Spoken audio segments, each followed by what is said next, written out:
Kuklinski, we're going to conduct a bat search here. Put your arms out.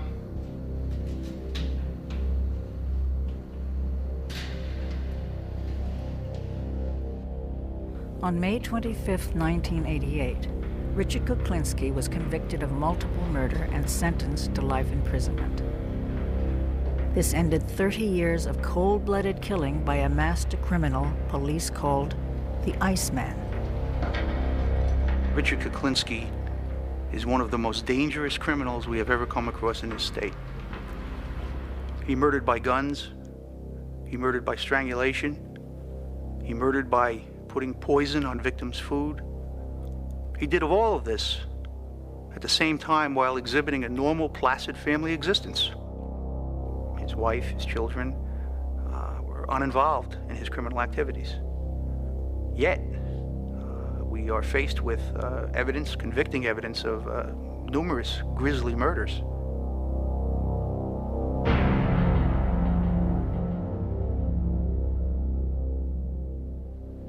How many people have you killed? I have an approximate guess.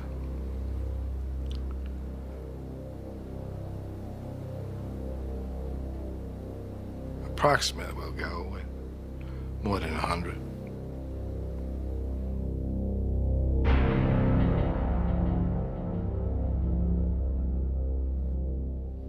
How do you feel about killing? I don't. It doesn't bother me. It doesn't bother me at all. I don't have a feeling one way or the other. I think if I had a choice, I wouldn't.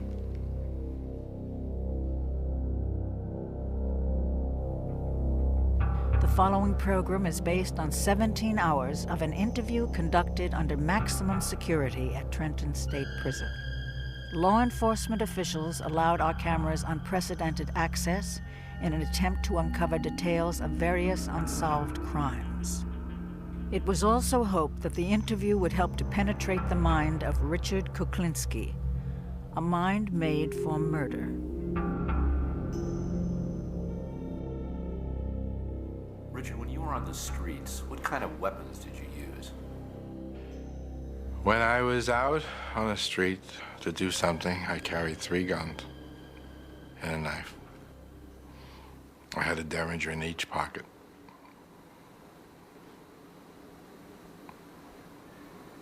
And a gun on my ankle, a bigger gun just in case, and a knife. And it all depends how it came about. You indicated yesterday that you used a shotgun. Some guy with a stop light or something like that, or? I had a red light. We were following this fellow. I pulled up at a red light, came alongside of him, and shot the shotgun, took his head off. He never saw the green light. It was a sawed-off shotgun. It was very, as a matter of fact, when it happened, it surprised me. I expected the man to die, but it really surprised me when it took his head off. It was something I didn't expect. Richard Kuklinski is not a serial killer. He's not a drug-crazed, wild man running around with a machine gun. He's not a person that is driven by perverse sexual desires. He doesn't drink. He doesn't gamble. All of these things, which many persons that are involved in killing and murders often are motivated by. Richard Kuklinski, instead, is nothing more than a predator on human beings. His motivation is greed, and his method of murder is very varied and very extreme. Richard, I understand that you're an expert at the use of cyanide. How many times did you kill with it? Quite a few. What's the different ways you use cyanide? You could put it in liquid form. You could, person could say, for instance, a person could be in a bar. You bunk into them, possibly by mistake, or say you were intoxicated, spill the drink on them, and leave. Everybody just looks around, thinks you were drunk or that you just had an accident or something, and meanwhile, it's soaking through their clothes into their pores and into their system. And eventually, they'll die. I've been in a restaurant where we were eating, and the guy went to the bathroom. And when I was in the bathroom, we put a little boost in his food. And he was rushed to the hospital after that. And he died. And they buried him. I'm not exactly sure what they put on, what they attributed his death to. But, you know, it wasn't homicide. Somewhere, and I don't know where, he picked up on cyanide poisoning as being a good way, a good, quick way to kill somebody. It's such a good way to kill somebody that that's the gas that's used in gas chambers. I mean, cyanide in a gas form, which is similar to cyanide in a being eaten form, kills very quickly. It kills faster than arsenic, faster than strychnine, and it's hard to detect if it isn't specifically looked for. He murdered, sometimes months apart, years apart. He used different methods. He would go so far as to plan in his crimes the actual deceit of law enforcement. By that I mean he would on occasion murder someone, cut their body, wrap them in layer after layer of plastic bags and material, and then deposit the body many, many miles from the murder scene. What is it to dispose of something? You throw it away. You throw it anywhere. It all depends. If you don't want it found or if you want it found. If you want it found, it doesn't matter, you just leave it there. If you don't want it found, you could take it somewhere. You could bury it. You could put it in a big drum. You put it in the trunk of a car and have it crushed.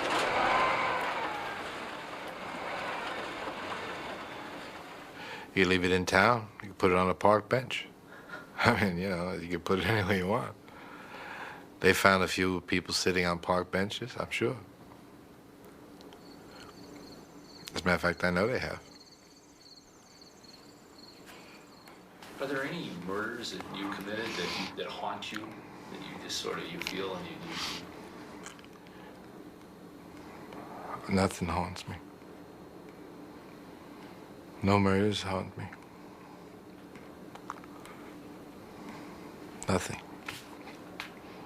I don't think about it. That's why it's hard for me to tell you. In order for me to be able to tell you when something happened, I'd have to think about when. If I think about it, it would wind up hurting me. So I don't think about it. If I had a choice, and of course you has already said to me, we all have choices. Maybe we do. At the time I didn't seem to have one. But if I could have, I would like to be different than what I am. I would have liked to have been different than what I was, yes. It would be better. It would have been better for me. I would have liked to have had a better outlook on life.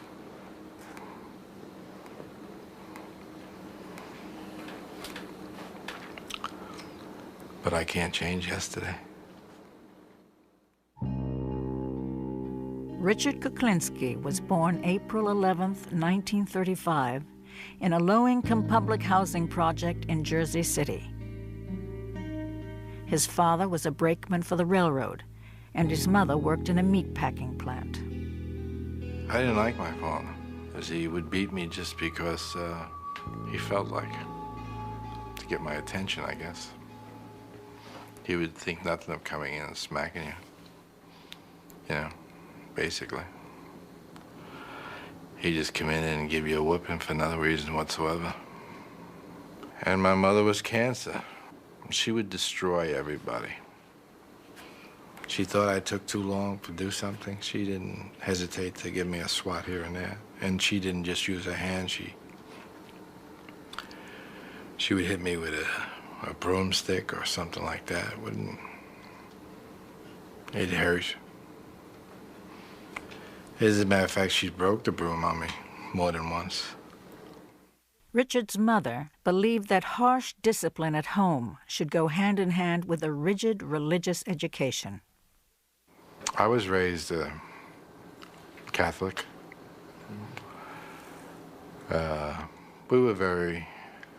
She was strict as far as the religion goes. I went to... Your mother? My mother, yeah. My mother, we went to Catholic grammar school. And we were raised with the Catholic belief. I was even an altar boy. But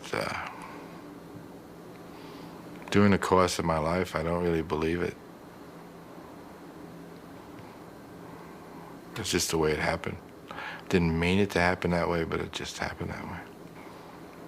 When his father abandoned the family, Richard, a skinny, timid young teenager, was left to fend for himself. He was an easy target for street gangs, but by the time he was 16, things began to change. When I was a young man, I found out that if you hurt somebody, they'll leave you alone. Good guys do finish last. When I tried to leave everybody alone, just do my own thing, everybody just wanted to hurt me. Until one day, I just decided, well, I've had enough of this picking. And I went upstairs and I took a bar, which the clothes used to hang on in the closet. And I went back downstairs, and there were like 6 young men, still figuring they were gonna mess with my head, and we went to war. To their surprise, I was no longer taking the beating. I was giving it. And that's when I learned that it was better to give than to receive. I've been known to hurt people for no reason. If you check out my background as I came up, I could be anywhere, and if somebody humiliated me, I would think nothing of hitting them with a cue stick. In an instant. And the only thing they might have done was made me feel bad or challenge my authority at the time. Kuklinski's reputation as a tough guy with a hair-trigger temper grew. By the time he was 18, the abused had become the abuser. It wasn't long before he committed his first murder. I got into a fight in a bar. We got into an argument, a fight. And I hit him with a cue stick.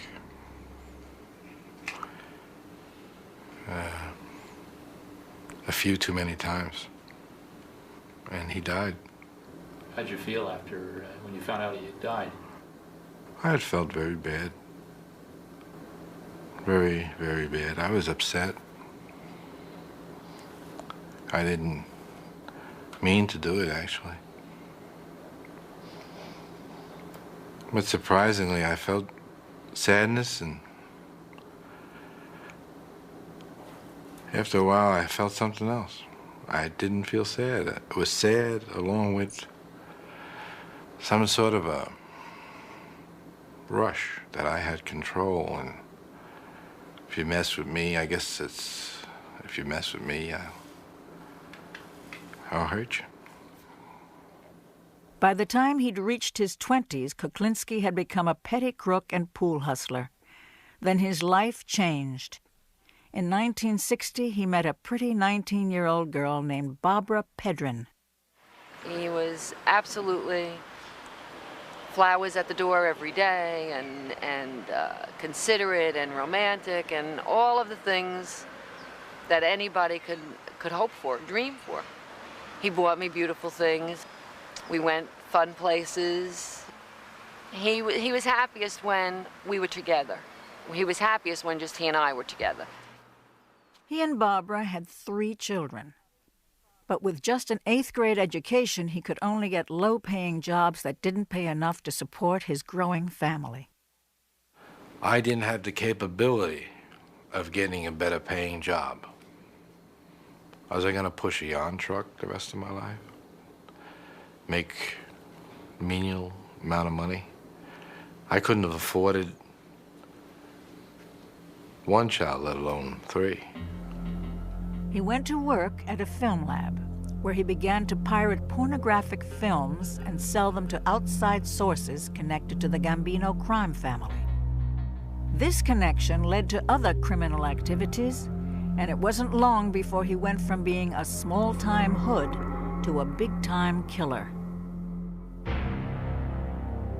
He worked as a hitman and associated with a gang that worked out of the notorious Gemini Lounge in Brooklyn. Above the lounge was a Mafia killing factory where victims were killed and dismembered. Hacked bodies were packaged in plastic bags and carted away.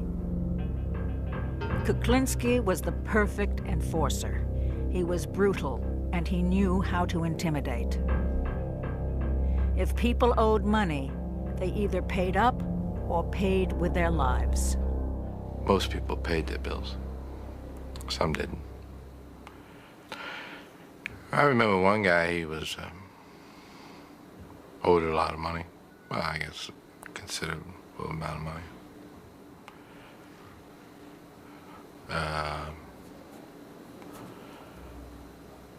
He hid behind, he thought he could hide behind a door. It was a nice door, expensive door. Anyway, most people don't realize that when you come to answer a door, if there's light in the background, the person on the outside can look through the peephole and see the guy coming to the door. So he came to the door, I asked who it was, and he looked through the peephole. And he never saw what hit him. For Richard Kuklinski, murder had become a way of life, and the macabre became the commonplace. Did you ever use a chainsaw? I mean, To cut someone up? Yes. I've done that. To dismember them, yes. Not to kill them, no. what was it like to cut somebody up with a you know, even though the guy was dead? How did it feel to cut some guy up with a chainsaw? I didn't have any feeling one way or the other. That just happened. That's the way it had to be. Messy. Yes. Yes, it was. Did it make you sick? No. I've had requests where the guy wanted the guy's tongue cut out. And he also wanted his tongue put in his rear end. So I believe there was a definite point he wanted to get across.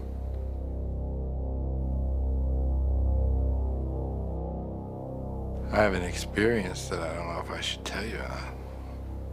that it probably would offend a lot of people.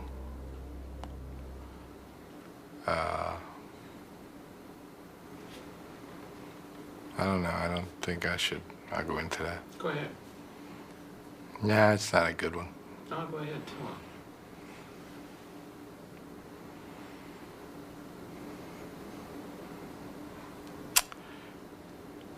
There was a man, he was begging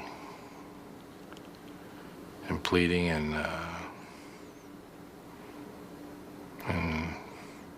praying, I guess.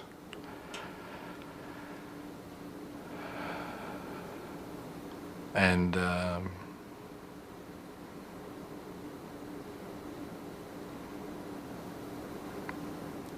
he was pleased God and all over the place.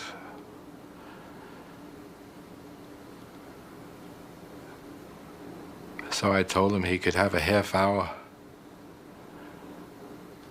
to pray to God. And if God could come down and change the circumstances, he'd have that time.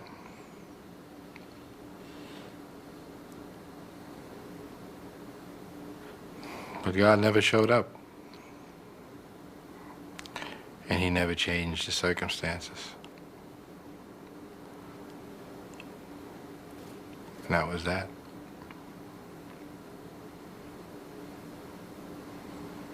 It wasn't too nice.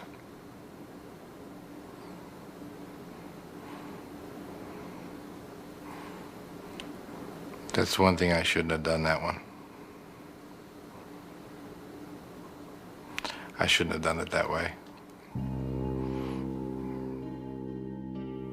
By the 1970s, between his illegal activities and contract killings, he was becoming a wealthy man. He now lived in an expensive home in a middle-class neighborhood with his wife and 3 children. Richard, what did you charge for a hit? If I hit somebody, I wouldn't hit it for peanuts. I'd like to have some money. I say if I were to do somebody, I want at least 5 figures. And at least up in the better half, not the lower half of the 5 figures. Kuklinski kept his criminal life secret from his family and neighbors. He told them he was a businessman. No one knew his business was murder. We were perfect. My children were never in trouble. We were perfect. We were the all-American family. I mean, we had what seemed to be the perfect life. They were wonderful times. And time with his family was the only thing that he was really concerned. I mean, if he never had to leave the house, he would have loved it. He hated to have to travel. He hated to go away. He came back as soon as he can. He wanted to be home all the time. He wanted to be with us all the time. I enjoyed that way of life. I felt I had achieved something. I very seldom left the house unless I had to, because I felt secure in the house. I felt very secure. I tried to provide the best for them as I knew how. Might not have been the right way to go, but it was, for me, the only way. I tried to never let anything touch the house. I brought nobody there. My family was not exposed to anybody. I wanted to show them the good side of life, not the bad side. Richard had a very, very sad childhood.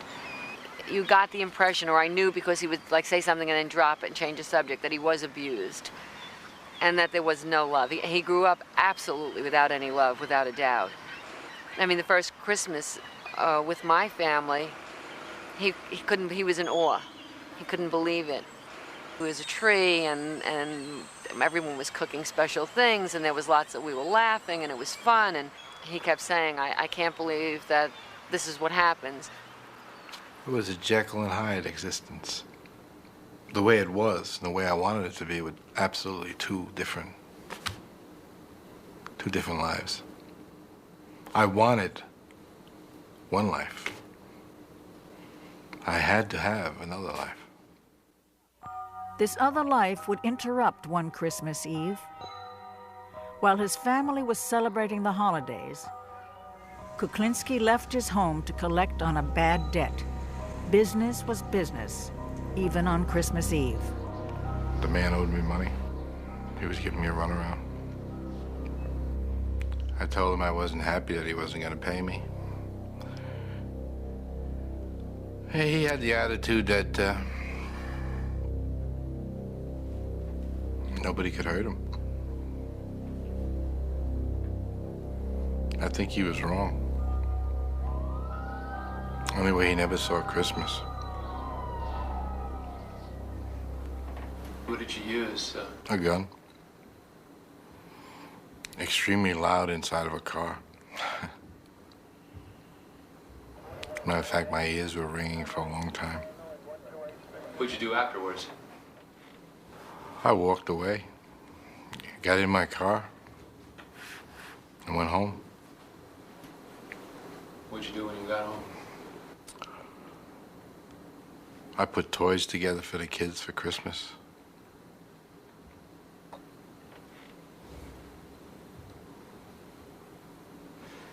I saw the broadcast while I was putting the toys together. It came down. Mob-related killing. That was the first time I knew I was mob-related. How'd you feel?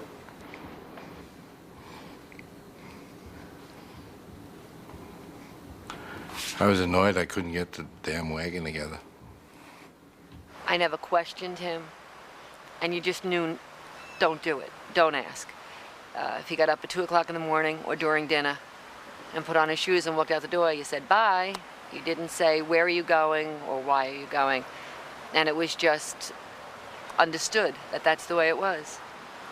He was very private. You only knew what he wanted you to know. By the 1980s, after 25 years of working as a hitman for the mob, Richard Kuklinski became the head of his own crime ring. He developed new ways to profit from murder. The case of Paul Hoffman was typical of the way he operated. On the afternoon of April 29, 1982, Hoffman arrived at a warehouse leased by Kuklinski. Like numerous victims of the Iceman, he had been set up for a phony business deal. Paul Hoffman was a pharmacist, and he was looking for a quick buck. He was out to purchase a drug called Tagament, which was at the time a wonder drug for ulcers. And he felt that if he could purchase a large quantity of this Tagament at a very low price, that he could indeed make a huge profit on that. And that was the alleged deal that he had with Richard Kuklinski. When Paul Hoffman showed up to buy the Tagament, he was carrying $25,000 in cash. He took the bag, door opened it, showed me a whole mess of money, a whole mess of cash. He said, look, I got the money right here. And he came back. He says, what are we gonna do? What are we gonna do? How am I gonna get this merchandise?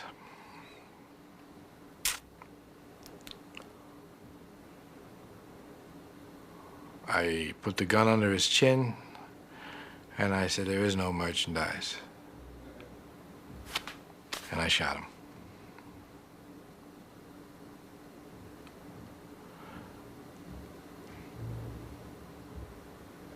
He didn't die. The gun jammed. He was gurgling. I had hit him. It was, blood was pouring out of his mouth. And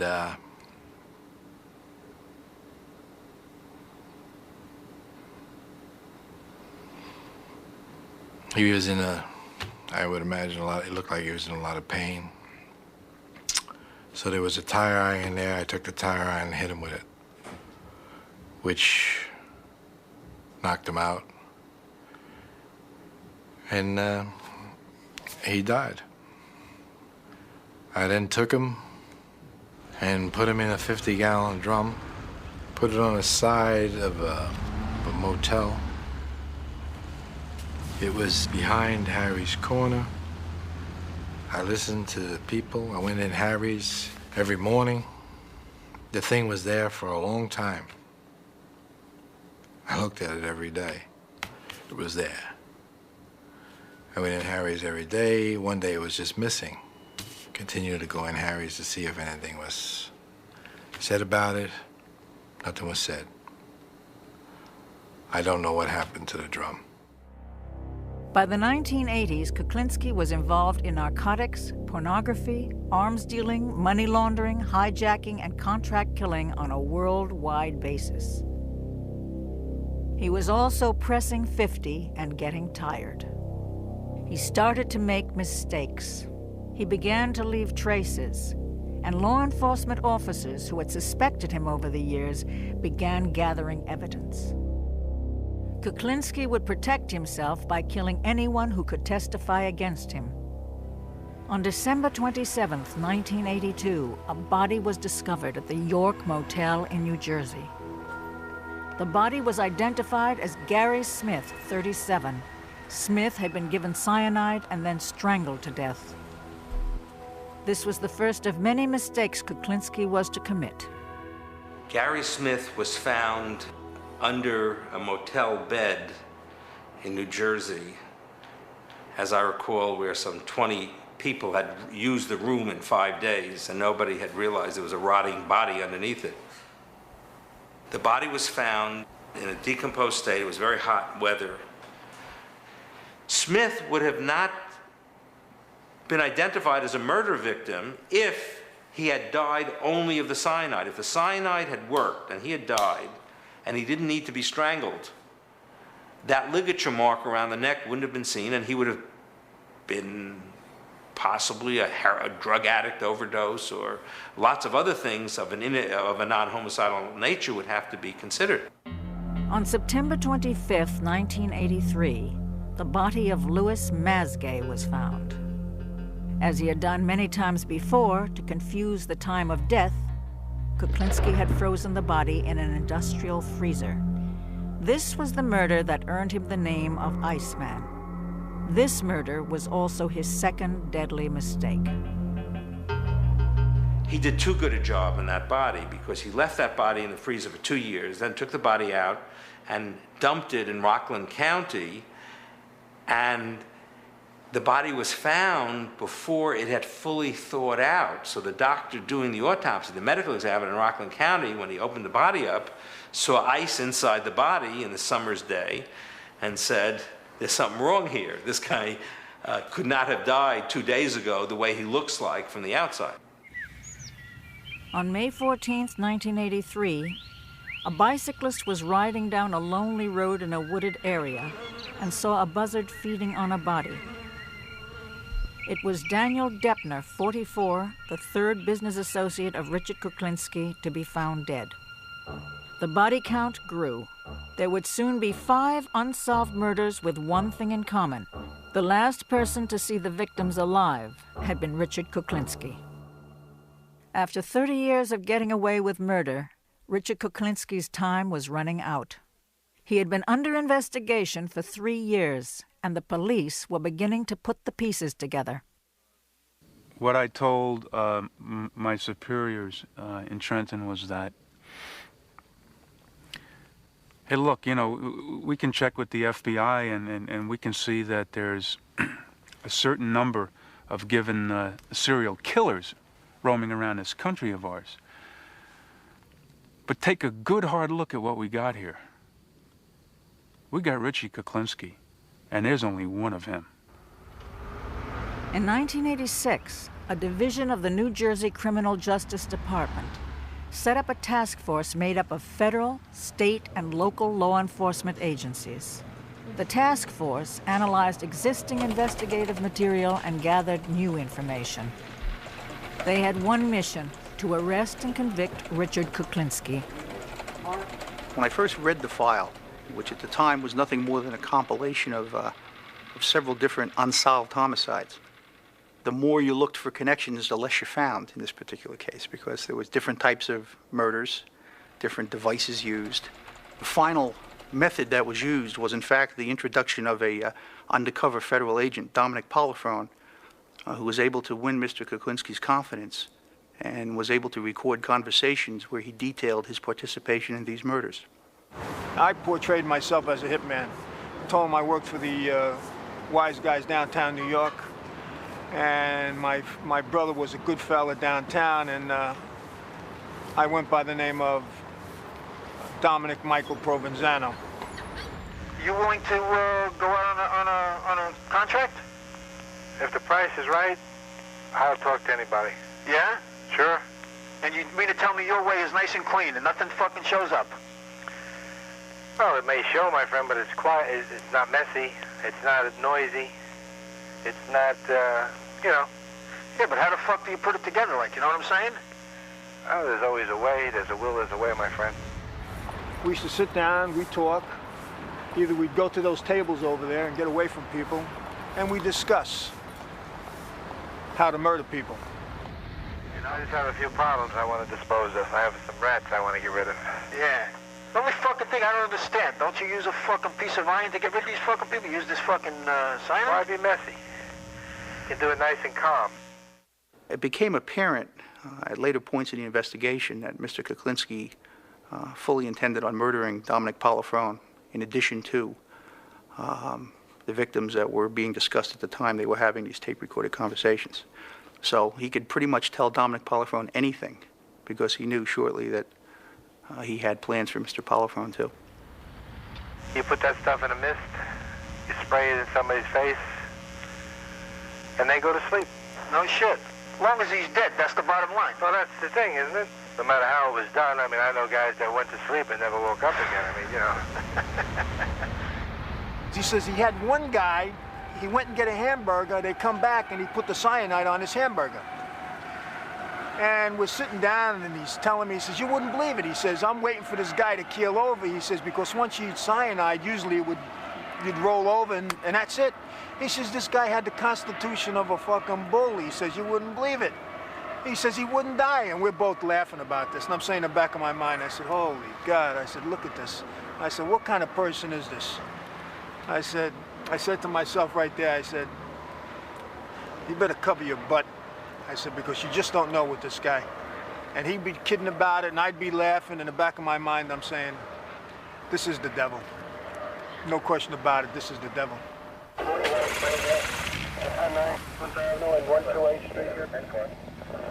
On December 17, 1986, the Special Task Force set up a roadblock and arrested Richard Kuklinski outside his home in Dumont, New Jersey. They felt they had all the evidence they needed for a conviction. The whole road was blocked off with cops. Local police, state police, Division of Criminal Justice investigators, county personnel. There was no place for him to go. So he stopped his car. He was told to get out of the car, and he did not. So he was taken out of the car, and he was placed face down on a street in a position where we thought we were safe. And then I handcuffed him. That guy's big. I did everything I could to get one click on the handcuffs. And later on, I tried to put leg irons on him, and there's no way they would go on. They just wouldn't go on. Law enforcement authorities have arrested one of the most notorious contract killers in state history. A self-employed Bergen County man is behind bars, charged with 5 murders, and prosecutors are investigating his involvement in dozens more. This is unwarranted. Unnecessary. These guys watch too many movies. He is such a cold-blooded killer, they call him the Iceman. After being convicted of 2 murders, he confessed to 2 others in court today. I shot George Malaban 5 times. Louis Masgay on July 1st, 1981. I shot him once in the back of the head. When the judge asked him why he had killed the 2 men, Kuklinski replied, It was due to business. Dominic Polifrone's tapes had nailed Kuklinski, but in court, the Iceman greeted the undercover cop with a smile. He seemed to be quite cheery about saying hello to you. Well, I reciprocated. The only thing is, I'm going home, and he's going to a different environment at the present time.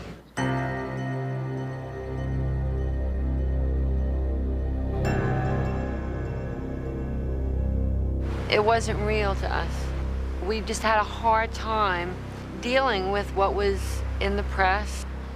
And I kept saying, no way, and I don't believe it. And then when I actually heard his voice, in court, it was very hard to believe that he talked like that. It was very, very difficult to believe. I've done it always. As far as you've known or heard, there isn't too many things I haven't tried. No matter how it was done, I know guys that went to sleep and never woke up again. The consensus of the federal, state, county, and local law enforcement agencies that were involved in this investigation is that Richard Kuklinski is one of the most dangerous criminals we have ever come across in this state. Further, it's our feeling that he is of such a diabolical, methodical type of killer that it's very possible that when all is said and done, we still may never know how many people he has actually killed. What Richard has been accused of and found guilty of and spoke to you about goes against God and man. I have very strong feelings. I am totally anti-violence. As are my children. And I can't make those wrongs right. I can't make them right in my own mind.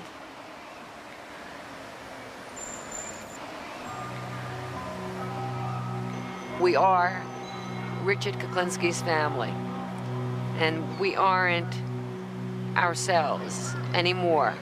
We're Richard Kuklinski's family.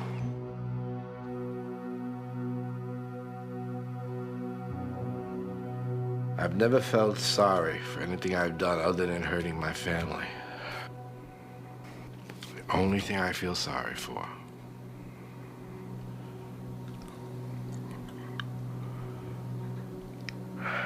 I'm not looking for forgiveness, and I'm not repenting.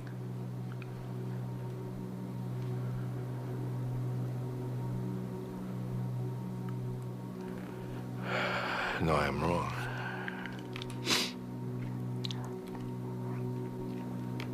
I'm wrong. I do want my family to forgive me.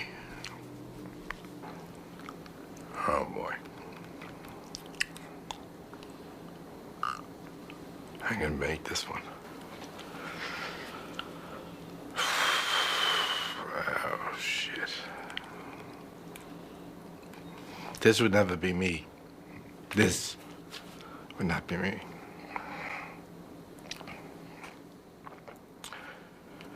I feel for my family.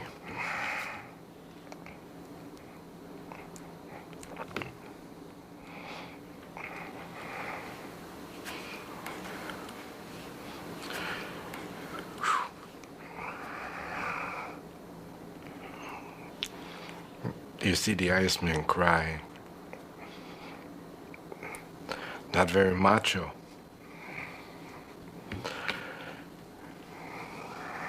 But I've heard people that mean everything to me.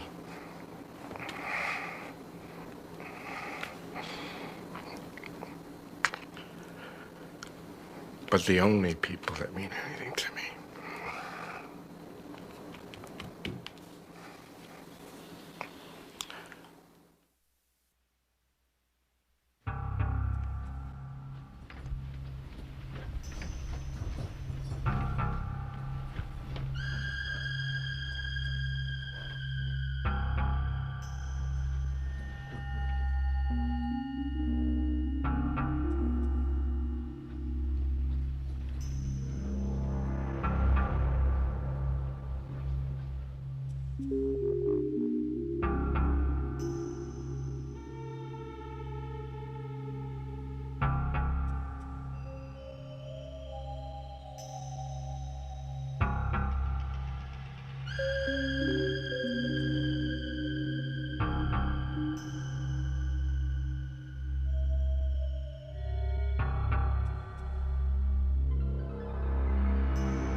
I would move heaven, hell, and anything in between to get to you. You wouldn't be safe anywhere if I was mad at you. And that's not bull, Dip, that's truth. I've went up against people. You could pull a gun on me, and if I'm mad at you, I'm coming forward. You'd have to shoot me to stop me. And if you don't kill me, you're stupid. So next time you see me, I will kill you.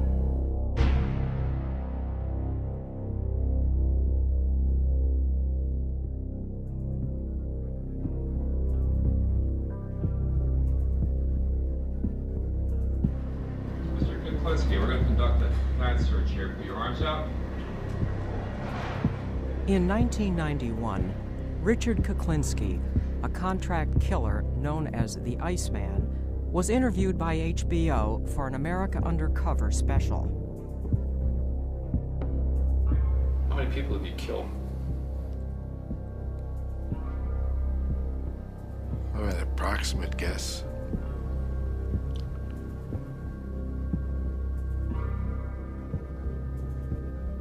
Approximate, we'll go with more than 100.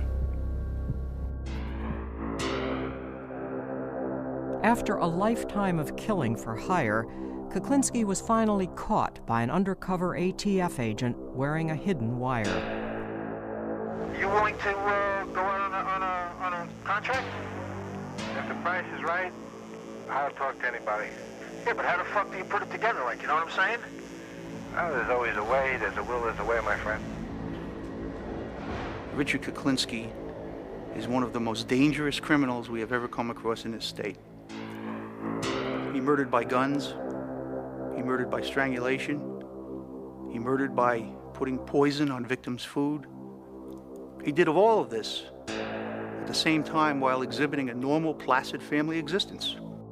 His wife, his children were uninvolved in his criminal activities. Yet, we are faced with evidence, convicting evidence of numerous grisly murders. In 1986, the ATF and the New Jersey Organized Crime Task Force set up a roadblock outside Kuklinski's home. It took 5 men to bring down the 6'5", 300-pound killer and force handcuffs on him. The Iceman's career as a master criminal was finally over. Richard Kuklinski knows he will never get out of jail. With nothing left to lose, Kuklinski reveals new secrets about the years he spent as a contract killer for the Gambino crime family, and tells what happened in his life that turned him into a man law enforcement called the Iceman. I hated my father. If I could have, I probably would have killed him. Probably would have felt good about it, too. My father would beat me just if I looked at him.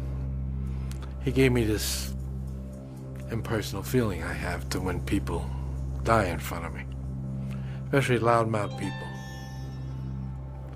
Loudmouth people remind me of my father. Once a loudmouth person starts with me, I love it. That's the only excuse I need. One night in a bar, a loudmouth made the mistake of insulting the 18-year-old Kuklinski in front of people. A couple of hours later, the Iceman saw his chance to get even. I come out of this bar and I see him sleeping in his car. I said, I got you, little sucker, now I got you. I'm gonna light your fire. And I did. I got myself a bottle, some gasoline, and I threw it in the car with him.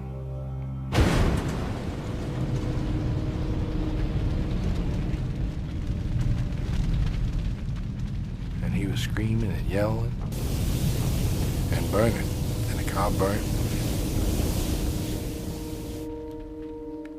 And I could smell him. I walked down the block and I could hear him as I turned the corner. He was still yelling.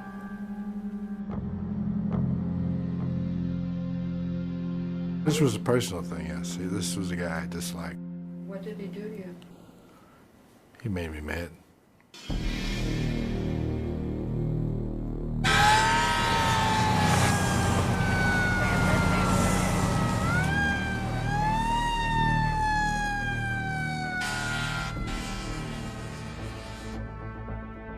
By the age of 25, Richard Kuklinski had no problem with murder. But now he wanted to get paid for it. There was money in contract killing. To prove himself, he auditioned for Mafia capo Roy DeMeo. Said, well, I would expect you to, if you came with me, I'd expect you to, if I told you to whack somebody, you'd whack him. Without any question.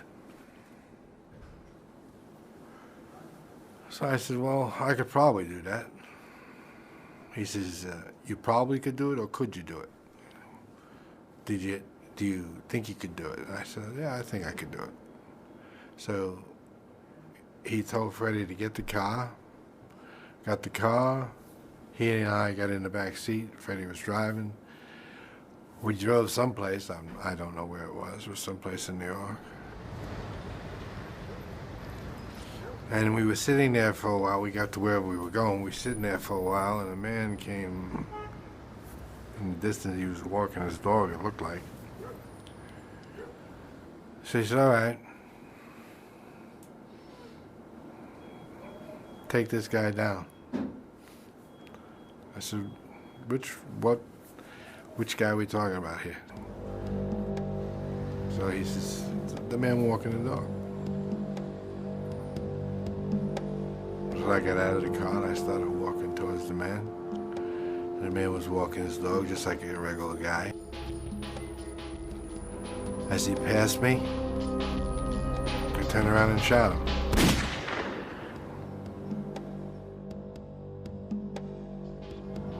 Freddie and Roy pulled up in the car, I got in the car, and we drove away. And that is how I got involved with Roy, with doing things like that.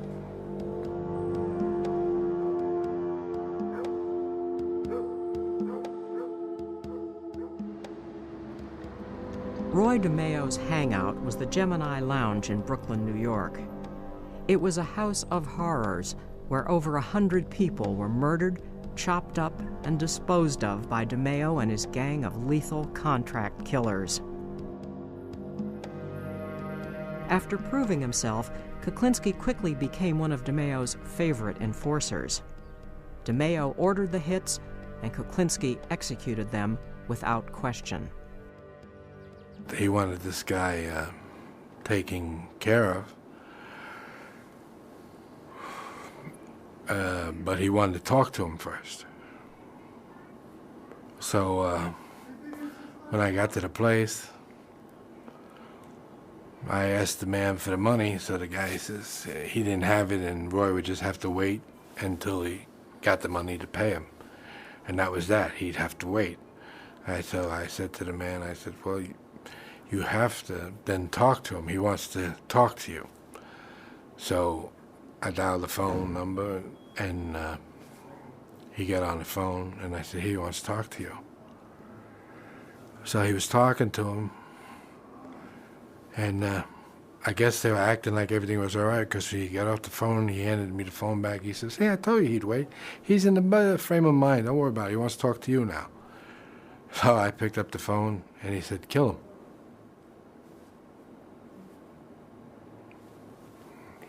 So I shot him. Hung up the phone and walked away.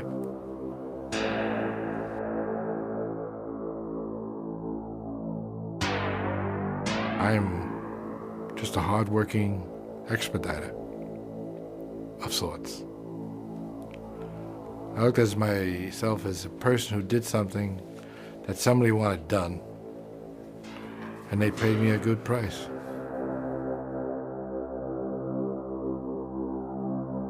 In the early 80s, the Gambinos were feeling the heat of an intense investigation, which reached as high as their boss, Paul Castellano.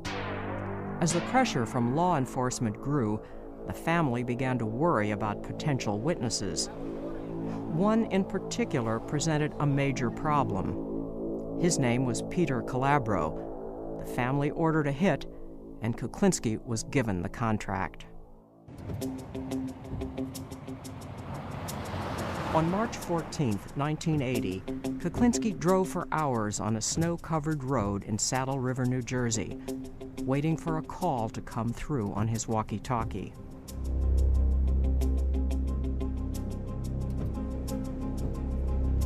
I get a call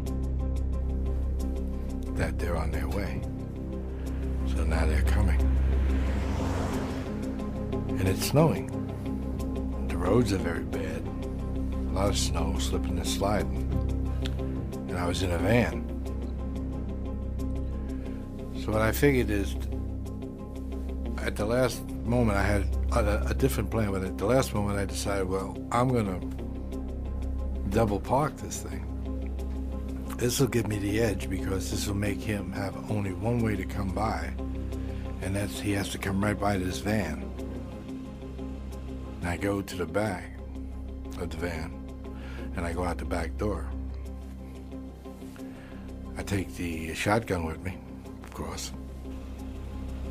So I kneel down, and I look under the van, so I can see where he's approximately at. And so I watch him come up to where he's almost in the front of the van, and I stood up.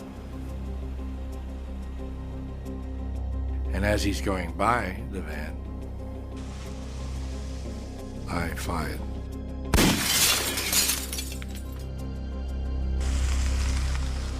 I never knew the man, you know, what he looked like or what his job was. Then I found out the next day that he was police.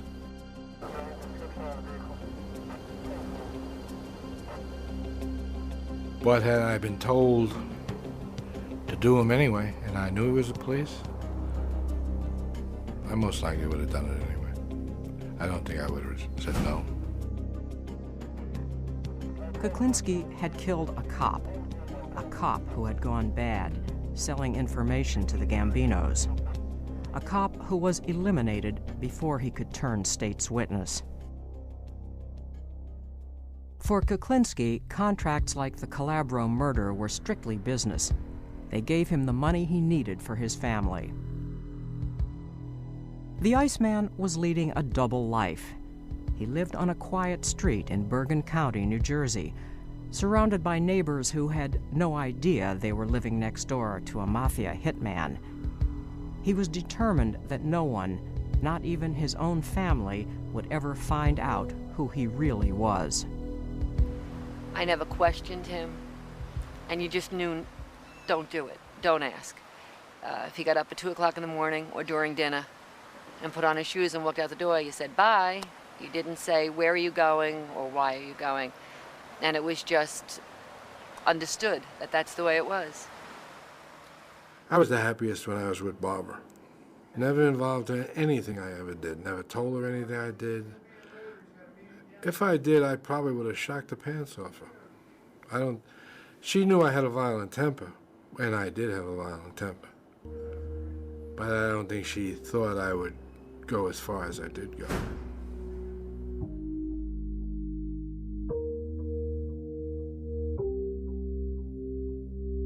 Richard's time with his family was sacred, and any interference would throw him into a rage.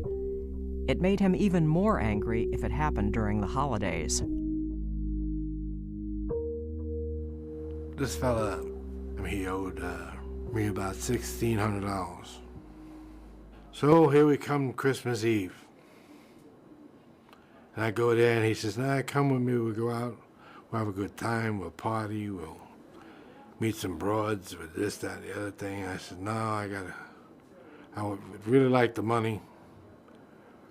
I gotta buy something, and he gave me a story, a bull story. So I left there. I was a little bit upset. Got on the bus, went home.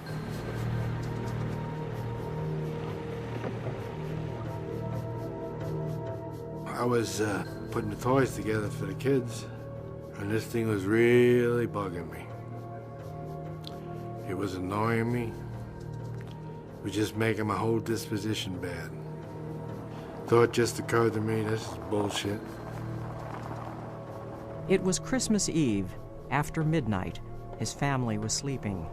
Kuklinski got in his car and drove to New York City. I went to the bar. They told me he just left and he was parked a couple blocks down in the parking lot. I believe the parking lot was closed, but he was parked in there. I saw his car. His car was running, but it had snow on it.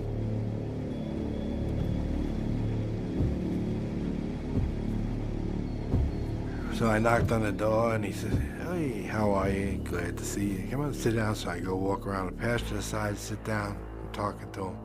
I said, look, I really need the money. I said, it's not right. You just been playing me like a fool here. I had this pistol in my hand, and he just was annoying me to no end with his babbling. And he was just going on and on. And I fired.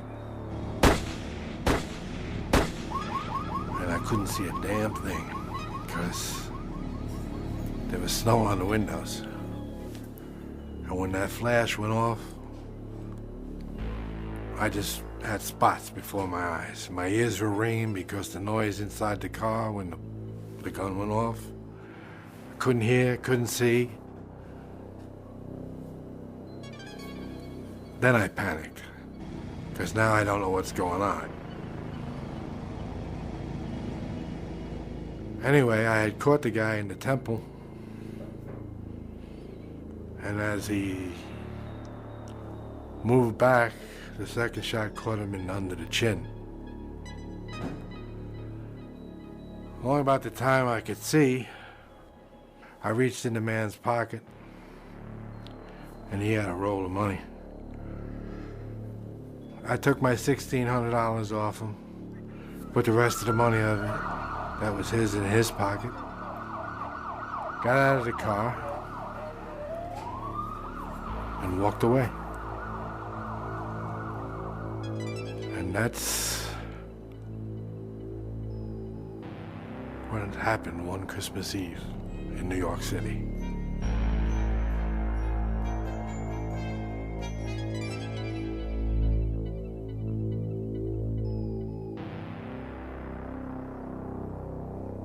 The Iceman had killed by gun, by knife, by Molotov cocktail and cyanide. But he also liked to experiment. Crossbows, I just popped the guy in the forehead with it. Actually, it was just seeing if it would work. What was he doing at the time? Looking at me? Well, was he sitting down, or were you standing over him? Or? No, he actually bent down to look in the car window like I was asking him directions. I didn't know the man.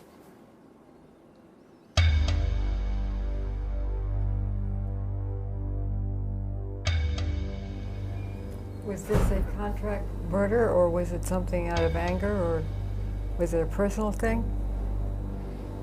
Neither. What was it? I just wanted to see if this thing would work. You mean you're experimenting on somebody? Right. Did it work? It sure did. Went halfway into his head. Kuklinski was always looking for new ways to get away with murder. In the 80s, a man who was nicknamed Mr. Softy teamed up with Kuklinski. This harmless-looking ice cream vendor was in reality an Army-trained demolitions expert who was a violent and vicious killer. Mr. Softy was an individual by the name of Robert Prongay. He used to operate a Mr. Softy truck. That's why he got the name Mr. Softy. He became friendly with Kuklinski, very friendly with him.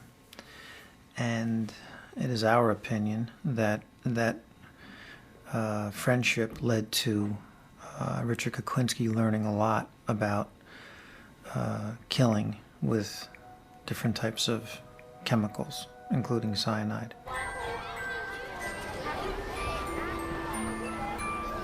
He taught me a lot, basically. But he was extremely crazy. But he would read all kinds of books on destruction and all kinds of ways to destroy somebody. He used to go around this Mr. Softy truck. That's how he used to spot people and get the outlay of the land, you know, where they were and easy ways. And sometimes he'd do it right from the truck. And he sold ice cream? Yes, he did. Sold Mr. Softy. He had one of those Mr. Softy trucks. Did you ever see them? That's what he sold. And he sold ice cream to the little kids in the neighborhood? Yes, he did. And that's what he did. He'd go into these neighborhoods and sell ice cream to the kids and maybe kill one of their fathers.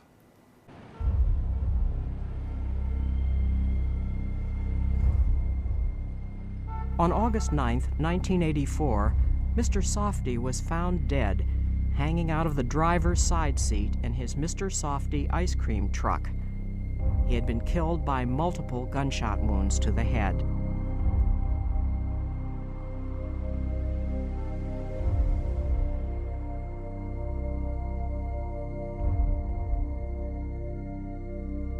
I think Kuklinski killed him because he used him for his information, he used him for his knowledge. He probably brought him around, brought him with him on certain jobs that he did. And it was time for the boss to make the decision that he didn't want any more loose ends. He may have said something the wrong way to Richie. Who knows? Whatever it was, Kuklinski, in my opinion, made the decision to kill him.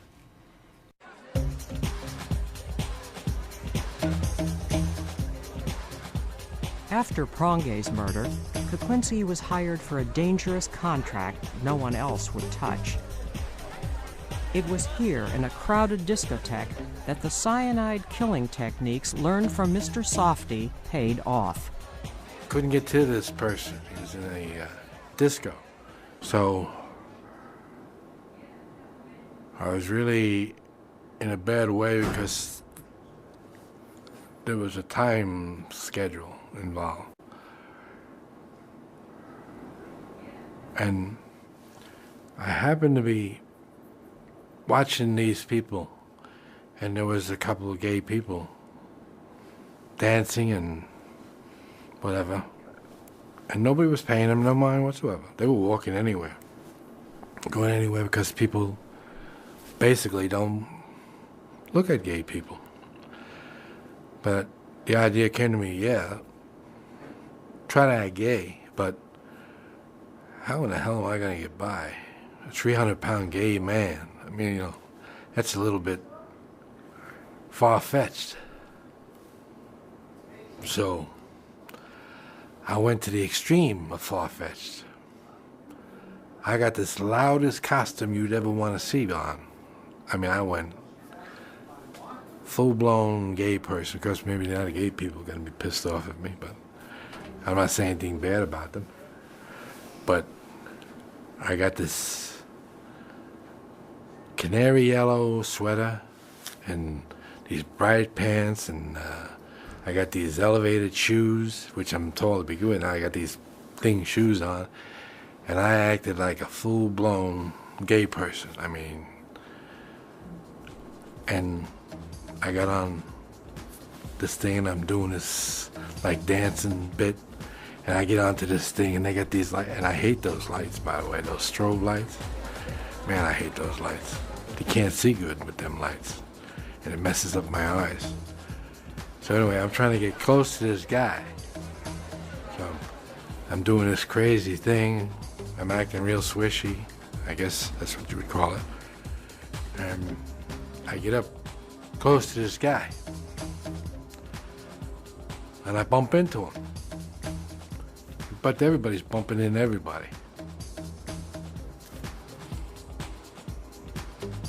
And he had a heart attack. Because I had hypothermia, you know. When I bumped into him, I popped him with the needle. What was in the needle? In his case, a heart attack.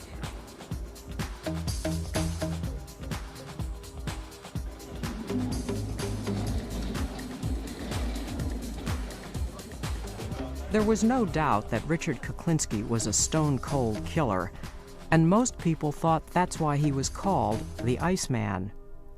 But law enforcement had another reason for pinning this name on him. They called him the Iceman because, to confuse the time of death, he would take his victims and put them in a freezer for long periods of time. One such victim was a man named Louis Masgay. He did too good a job on this body. After leaving the body in a freezer for over 2 years, he then took the body out and dumped it where it was found before it had thawed out. So when the medical examiner does the autopsy and opens the body up, he finds ice inside the body on a warm summer's day. The medical examiner says, there's something wrong here. This guy couldn't have died in the past few days. After the discovery of the half-frozen body of Louis Masgay, the noose began to tighten around Kuklinski and his boss, Roy DeMeo. Under pressure from law enforcement, DeMeo began to act erratically, and the family felt he was about to crack and testify against them. There was no question in their minds. He had to go. In 1983, DeMeo's body was found in a trunk of a car. He had been shot 5 times and had been dead a week. There were some who thought Kuklinski might be responsible. Do you know anything about his murder? Who, DeMeo? Yeah. He outlived his usefulness. And he was running the wrong way. Apparently, everybody thought he was going to run to the law.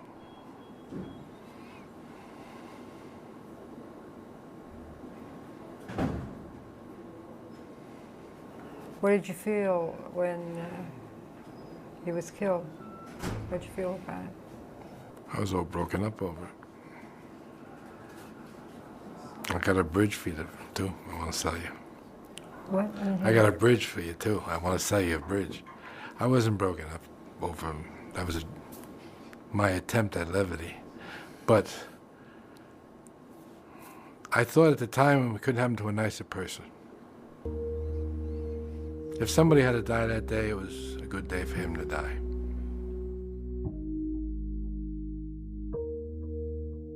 Over the next 3 years, the New Jersey Organized Crime Task Force concentrated on closing in on Kuklinski. When Kuklinski began to feel cornered, he started eliminating anyone who could implicate him in his criminal activities. If he called you friend, you had a problem. Yesterday's friend soon became tomorrow's enemy. One of those friends turned enemy was a man who had been Kuklinski's partner. His name was George Malaband. Georgie boy. Yeah. Liked him. Actually, yeah, really liked him. One of the few people I ever really liked. But Malaband had developed some bad habits. He racked up thousands of dollars in gambling debts to loan sharks. Kuklinski had vouched for him and told Malaband he'd better pay up. Then Malaband made a fatal mistake. He told Kuklinski that if he didn't back off, he would hurt his family. Which really struck a nerve with me. It upset me, but I was trying not to get upset with it at that time. Because I figured he was just nervous maybe and he was just spouting off, but apparently he wasn't. But the Iceman couldn't forget that Malaband had threatened his family, and several weeks later he began to plan his murder.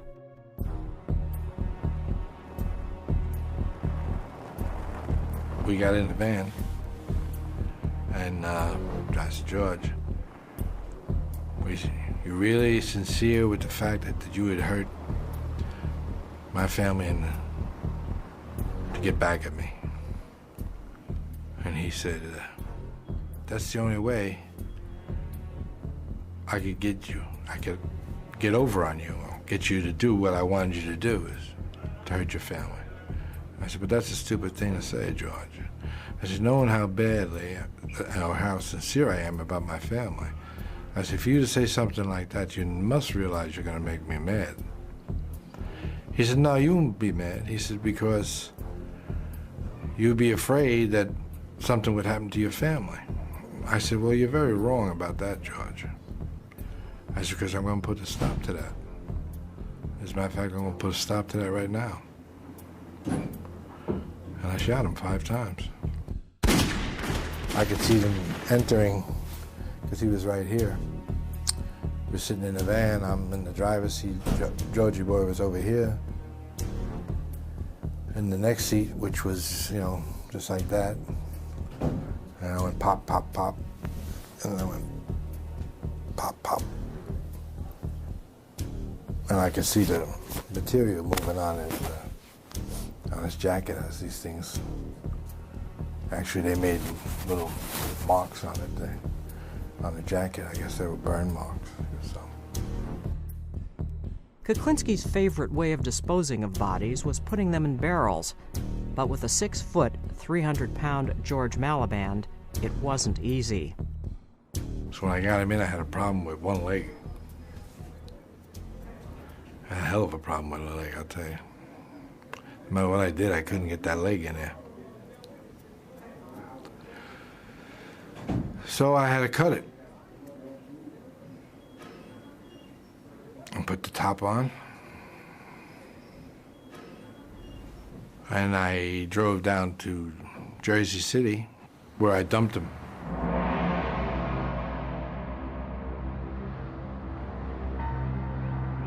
The next morning, a passerby noticed a dented steel drum turned over on its side.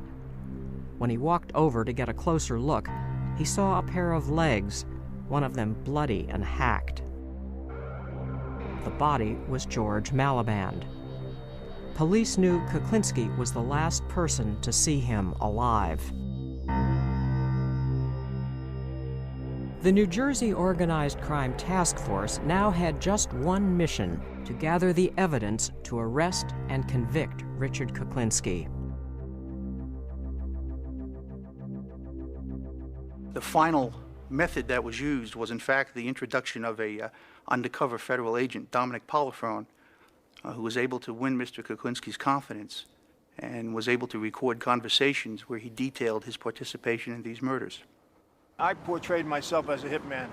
Told him I worked for the wise guys downtown New York, and my brother was a good fella downtown, and I went by the name of Dominic Michael Provenzano. I just have a few problems I want to dispose of. I have some rats I want to get rid of. Yeah. The only fucking thing I don't understand, don't you use a fucking piece of iron to get rid of these fucking people? You use this fucking cyanide? Why be messy? You do it nice and calm.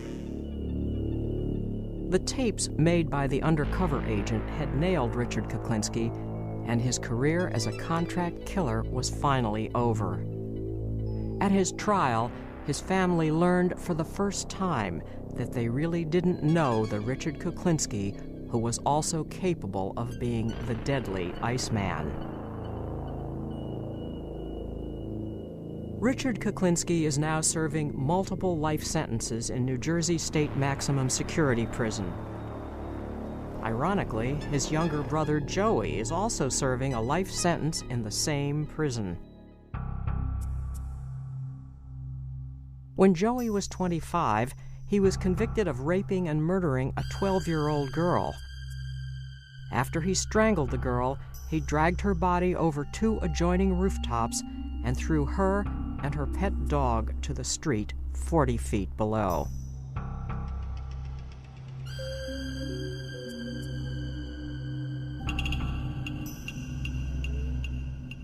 You want to talk about your brother, or? What do you want to talk about? There's nothing to talk about. Because we never brought up your brother in the first show. Well, you want to talk about him? We'll talk about him. He's been here for 25, 7 years, something like that. He's been here a long time, 25 years, I think. Don't hold me to that exactly, but I'm pretty sure it's pretty close. And he's here for murder? Yes. What happened? How old was he when? He was a young man. He was in his 20s, I believe. And what went wrong in his case? You think he still was a product also of, you know, what you went through? We come from the same father. Do you see him, Richard? I pass him. What do you say? Just hello and keep on walking? How you doing, Joe? How you? Take care. That's it? Told you I do all short stories. That's being over-friendly with my brother. Does he try to talk to you? He says less to me, as a matter of fact. Sometimes he doesn't even answer me, I don't think. Thinking about it. That's too bad. Depends how you look at it. If by some miracle, Richard, you got out of here tomorrow, let's say. But let's, for the sake of argument, what would you do? Would you go back to that life, or would you do something else? No. It's past me now. I have 10 years without violence. I don't really look forward to violence anymore. I don't even think I could play the game anymore. Probably get myself shot the first time out. I wouldn't do it anyway. I'd look to retire in a nice quiet place someplace. No banging doors, no people yelling and screaming. Somewhere if I wanted to think, I could just sit there and think.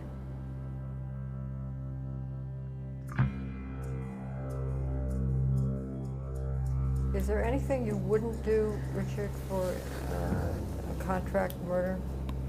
Yes. What wouldn't you do? I wouldn't kill the child.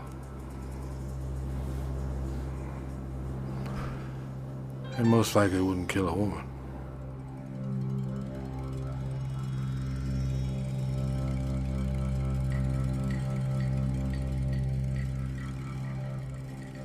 Did you ever let anyone go for whatever reason? Did you ever decide to let someone go?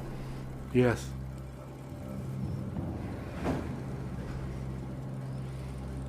But then I thought better of the idea and shot him anyway.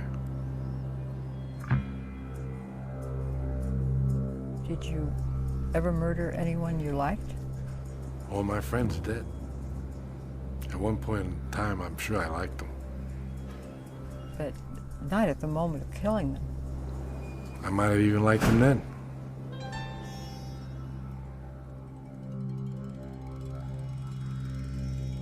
Honor among thieves? There's no such thing.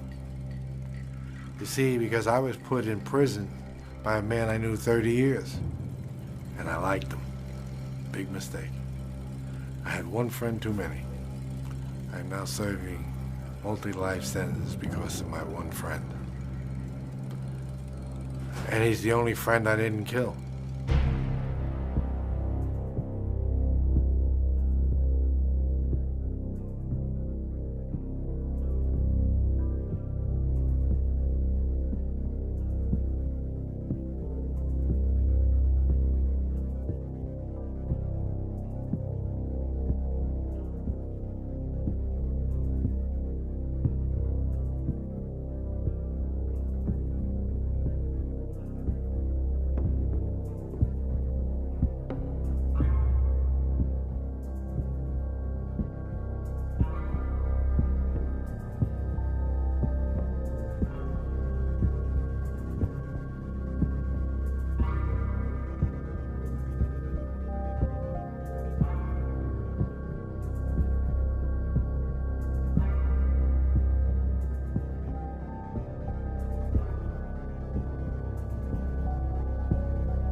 Hoffa? Yeah. I don't know anything about Hoffa. Jimmy Hoffa. Or the scuttlebutt, let's put it that way. Scuttlebutt, he's in a Japanese car. Supposedly he was picked up, put in a drum, put in the trunk of a car, put in a crusher with other cars, crushed, and shipped overseas. That's what I heard. Don't know. I think the last time I asked you that, you thought he was a Toyota. Could be a Toyota. Some little Japanese car.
Now, log on to HBO.com and find out more about this documentary and others in the award-winning America Undercover series.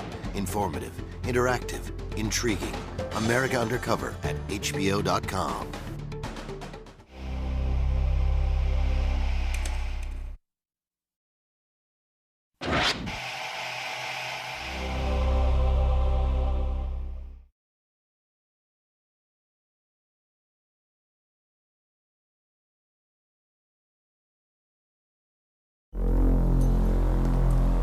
In two previous HBO programs, Richard Kuklinski, known as the Iceman, who is serving multiple life sentences, answered many questions about his brutal, cold-blooded killings, solving many cases.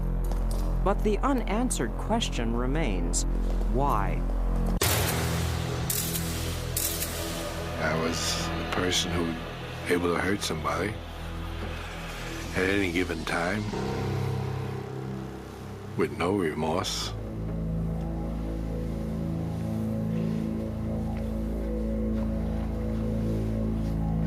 And who could do it over and over again without it bothering them. Did you think of yourself as an assassin? Assassin? Sounds so exotic. I was just a murderer.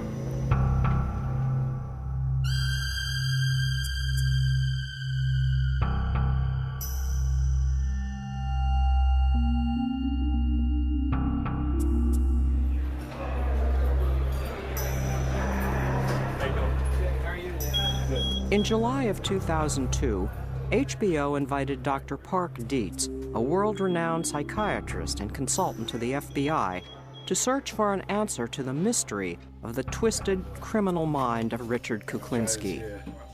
With the Iceman's cooperation, Dr. Dietz spent 13 hours over 4 days talking with him to try to understand this human killing machine.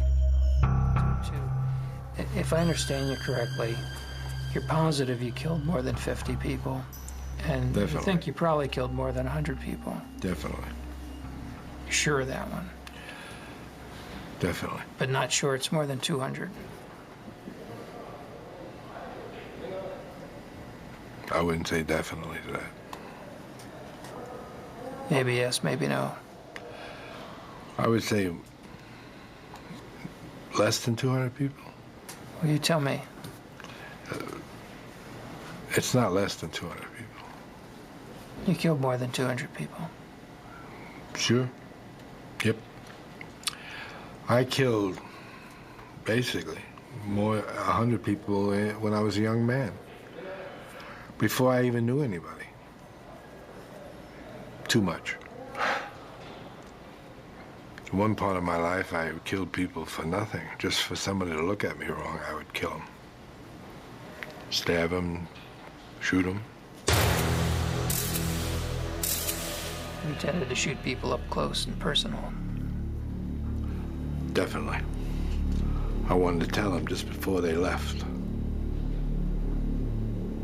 I wanted to say goodbye.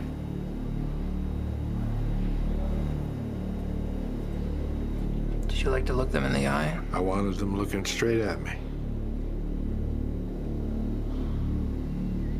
This was a long way away, the distance we are now. We were closer. What did you want them to think as they died? Just see my pretty face. I take it to them. But the last thing they ever saw was me. And if they carry that glimpse to eternity, infinity, or whatever it is, they're gonna be thinking of me all that time. I'd be looking in their eyes. I would see the blankness come over it. I'd watch them die. I just didn't shoot them and walk away. I saw the surprise, the shock, the blank. Psst. They're gone. And all I saw was my reflection. But that's it. Did you have a favorite place you'd like to shoot? A favorite? Yeah.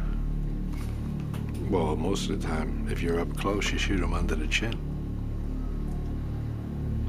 You would shoot him. Shot a guy one time in his Adam's apple. See how long it would take him to die. How long did it take? A few minutes.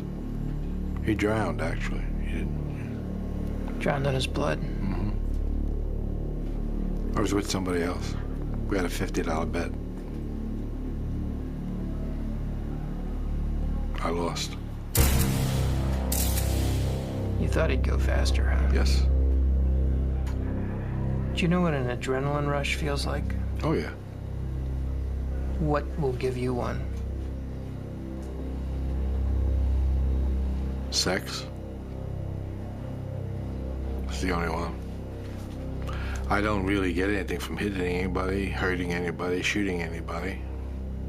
Does nothing for me. The only thing that gives me pleasure is sex. Well, that's a different kind of pleasure than what an adrenaline rush is. It's the only pleasure I get. Yeah. If I were to beat somebody up, it would do nothing for me. If I knocked him down and stepped over him, that's why you see it doesn't bother me. I don't care to hurt anybody. It does nothing for me. Killing someone else. But you could never get a feeling out of it. I never got one, though. It was disappointing. That's when I figured I must be crazy. Because I figured some of them should have some kind of a feeling. Something. The Iceman sessions with Dr. Dietz reveal that even at the age of 10, Richard Kuklinski was already showing signs of pathological behavior. How were you with animals at that age? Deadly. Cats, dogs? Cats, dogs.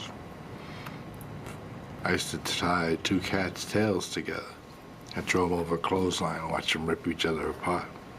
How long does it take? Not long. Do they both die?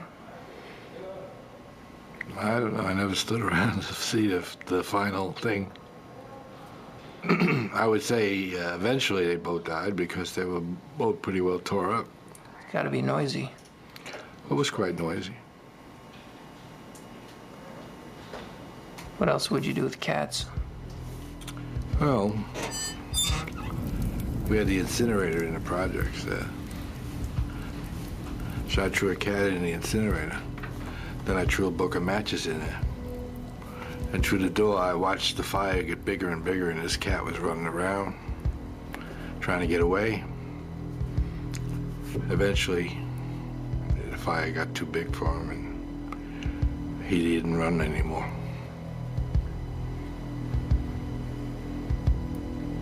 You only did one cat?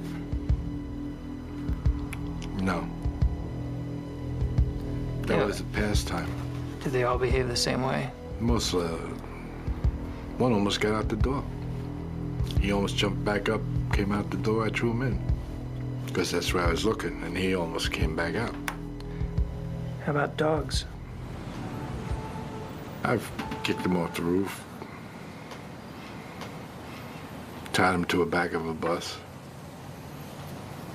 Then they'd just be dragged once they got tired.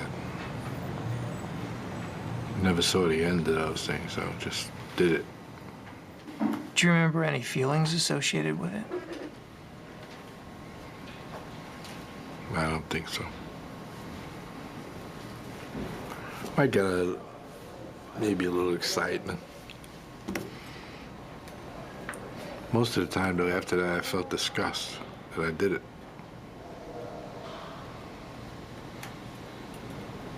Because I didn't really do anything that took any kind of a challenge. I just did it on some kind of helpless nothing. They couldn't stand up to me anyway. And you'd be alone when you did this? Yes.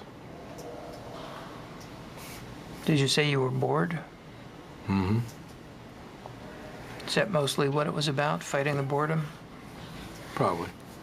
When you had nothing to do, so look for some, break the monotony. Richard's father, Stanley, was the adult who had the most impact on his childhood. It was from him that Kuklinski learned how effective violence could be. What's the worst beating you ever took from your old man? I don't think there's much difference in any of them. They were all pretty bad. He left his mark on me, pretty much. And he did most of that before you were, what, 11? Yes, I was young. And was that worse when he was drinking? With Stanley, it didn't really matter whether he was drinking or he wasn't drinking. He was a nasty son of a bitch, and he always will be till the day he died. And even when he died, he was a nasty son of a gun. Did you go to his funeral? No, I didn't. Was there one? Yes. I didn't like him in life. Why would I want to go see him in death? I was glad he was dead. How about your mom? How was she? Over the years, I got to dislike my mother a great deal. But now that I have more time to think about it, she was just a victim of her own life. As a kid, how did you see her? Hateful. Disliked her a great deal. She didn't believe in sparing a rod either. I mean, she used to hit me with a broomstick if I did something wrong. Where would she hit you? Whoever it hit.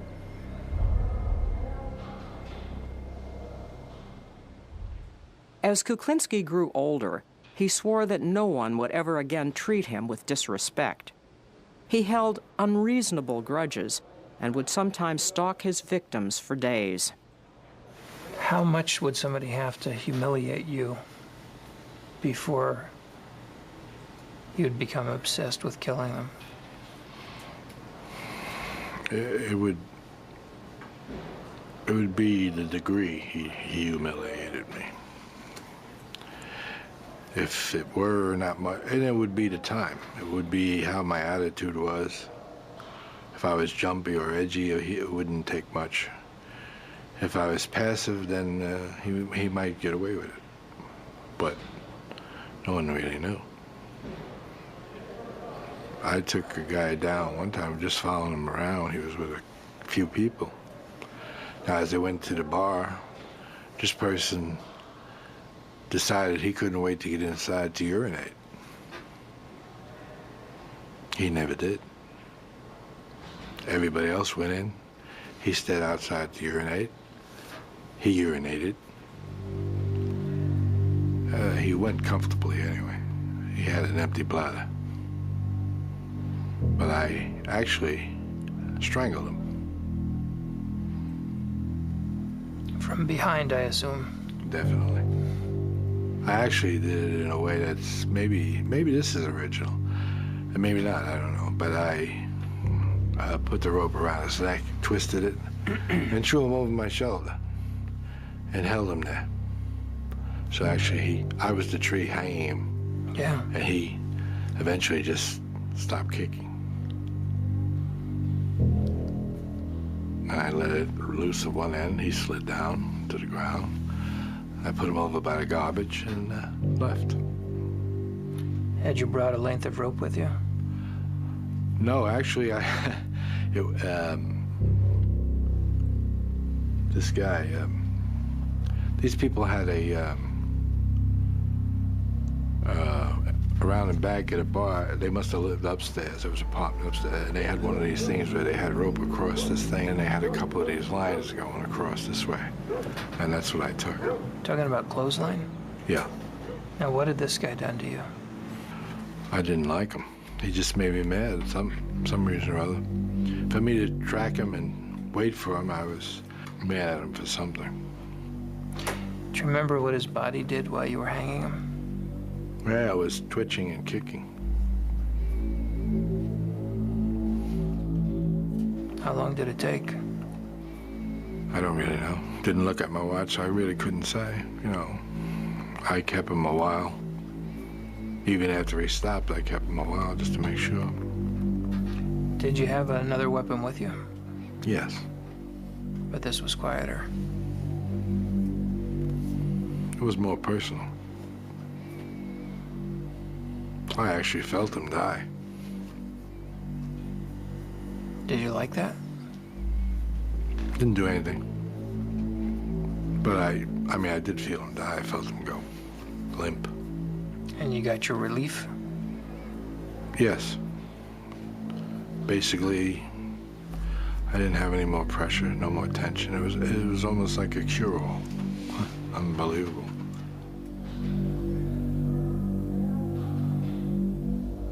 Kuklinski's early years were plagued with a hair-trigger temper. If he had a problem, He solved it the only way he knew how.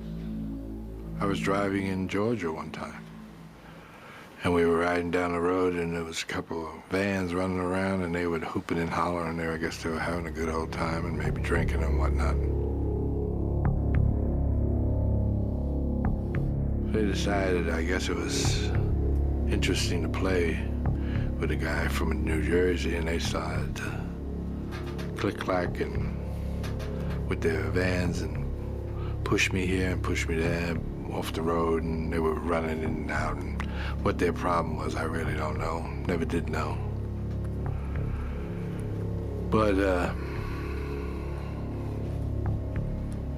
it came to a point where I got extremely mad about that, and but it was silly of me because I was away from home. I had no backing. I had no problem. I only had one weapon, which was in the trunk, which was a .357 with a hair trigger.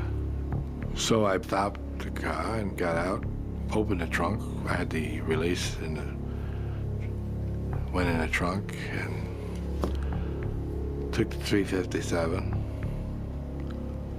and just stood there. Now, apparently their eyesight mustn't be too good, because I don't think I'd walk up on a guy with a .357 standing by his side. But these fellas did.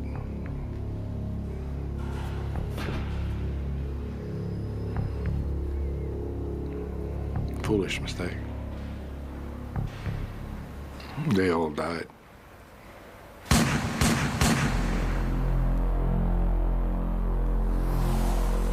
And I didn't even know them. How many? There was a few of them. I reloaded. Killed every last one of them. Yeah. And that wasn't even one I wanted to do.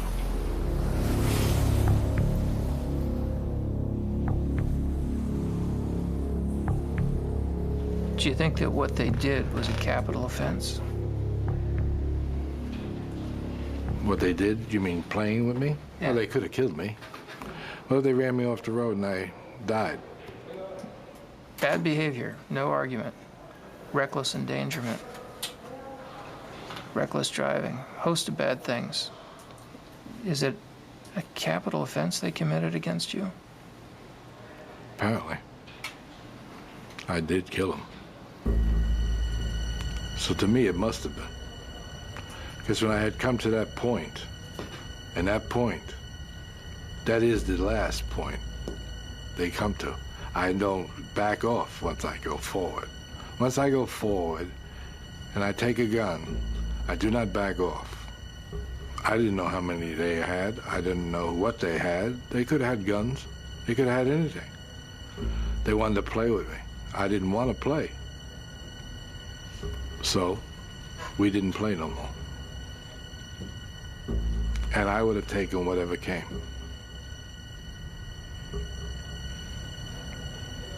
You almost made me mad. I know. What made you mad about that? I don't know, but you almost did. Can you figure out what it is? No. Try to look at it. Look at what made you mad there. I don't know. I think it must have been something you said. Yeah. Obviously, but I don't know what it was. Could it be that I was challenging you and it sounded judgmental? Could be.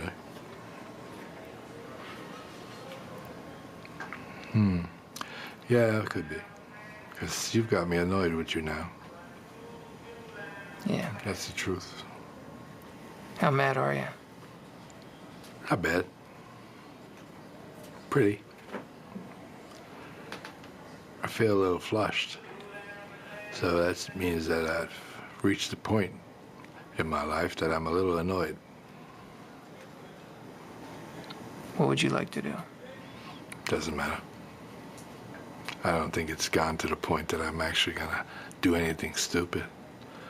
Just curious to myself why it happened.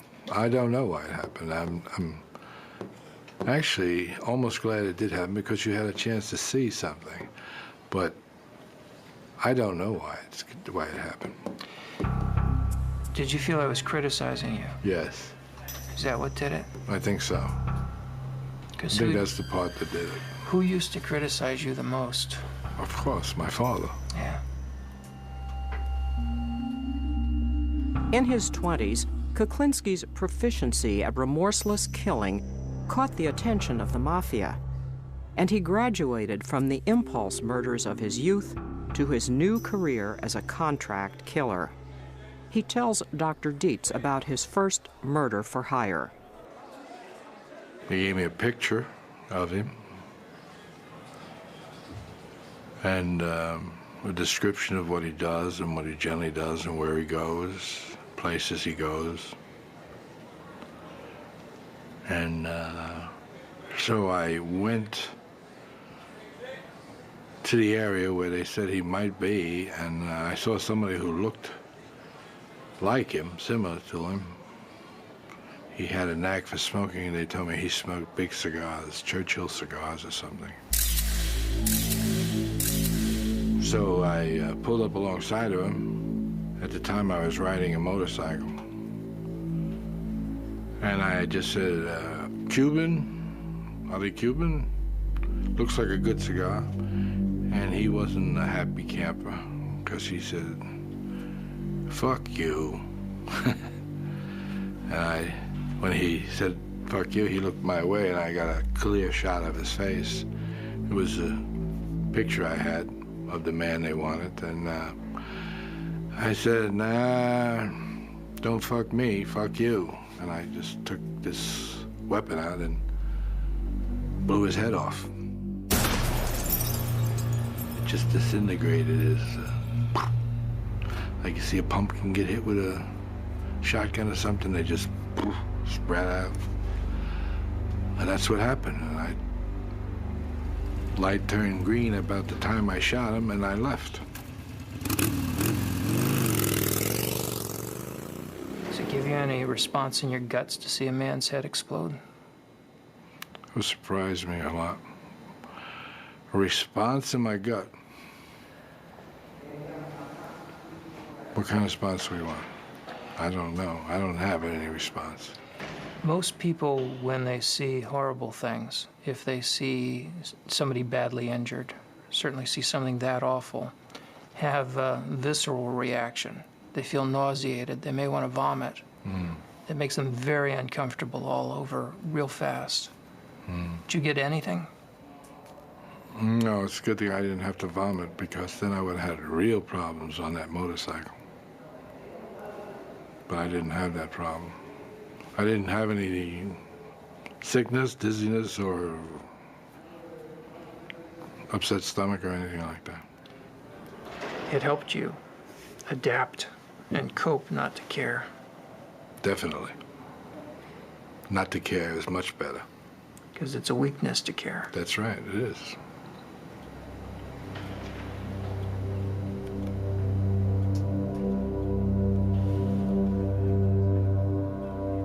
Then you have baggage.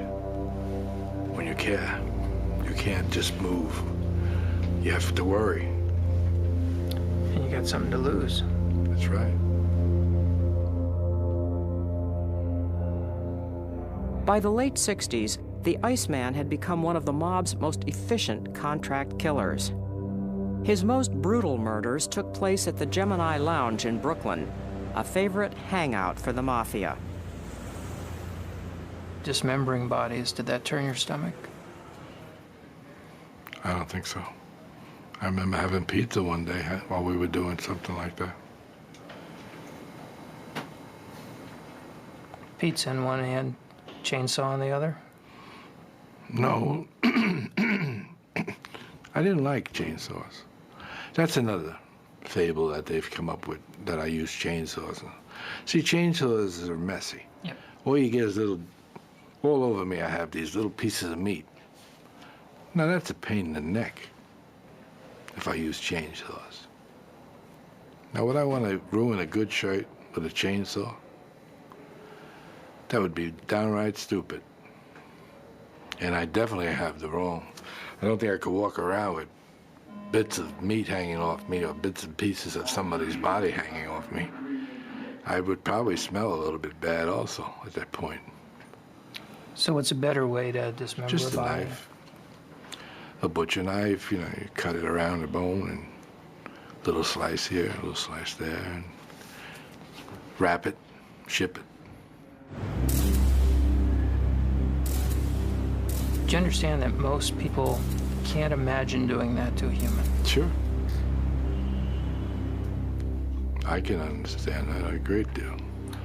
I can't understand why I can. Did you have to cultivate that ability, or is that natural for you? I don't know. I don't recall. I did it. I don't recall when I started doing it or why, or the feeling I had when I did it. I don't know. Jeffrey Dahmer told me that when he cut bodies apart, Yeah. it repelled him. He found it horrible. He had to get himself drunk to overcome that Stink. natural revulsion. Yeah. It's because it's disgusting. Yes, it is. But to you could just do it, no feeling. No. The smell sometimes was annoying, but I would put cologne on. I would generally put cologne across here, so I could smell the cologne a lot better than I could smell anything else. Canoe or something like that was always nice. Now you're dating yourself with that. But it was still nice. What else would you use for the smell?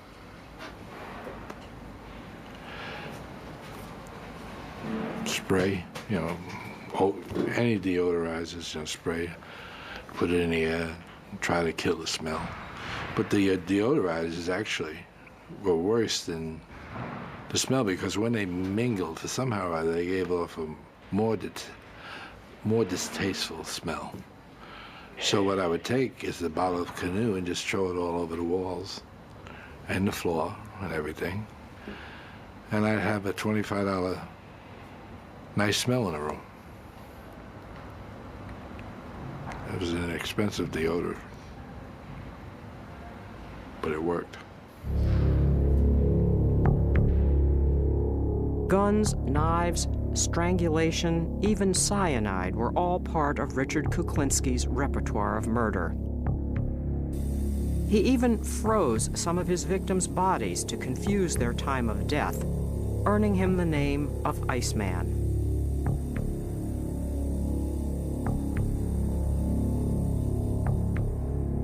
In his sessions with Dr. Dietz, he reveals that some of his clients wanted his victims to suffer before they died, and Kuklinski obliged by offering them a nightmarish death of sheer torture, a death he often captured on film. I used to have a thing where I would take somebody into a cavern or cave, whatever you want to call it, and I would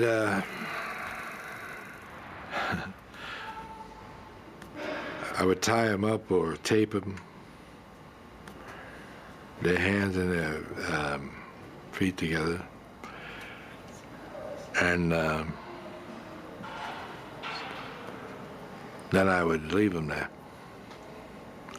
and I'd leave a camera on, and rats used to eat them.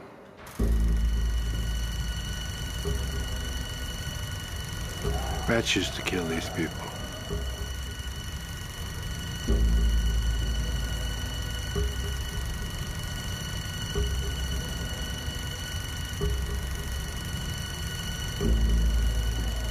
It was a very painful death for these people because rats would eventually smell them or come near them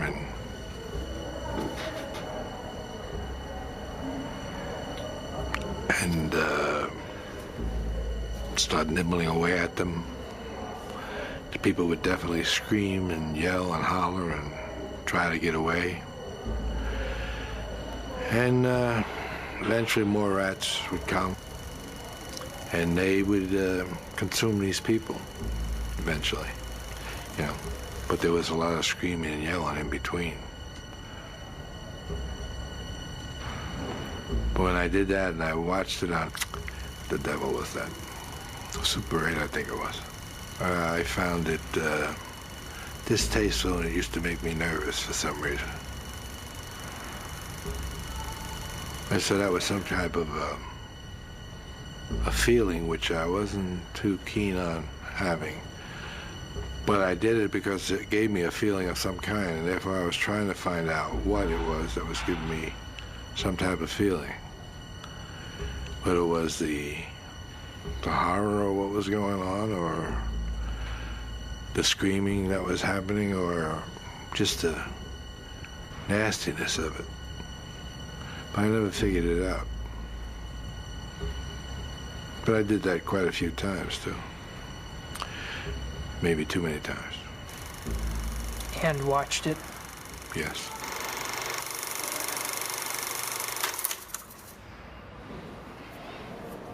I beat a guy to death one time. I had blood in my shoes. His blood in my shoes. It just goes on that way. Had to throw all my clothes away. Here I was driving a big Lincoln Town car with butt naked. Had a sheet wrapped around me. We're having too much fun. You know that? You realize that? I'm coming across like a nice guy. Nobody's gonna believe this. Nobody. I wouldn't believe this if I was watching this.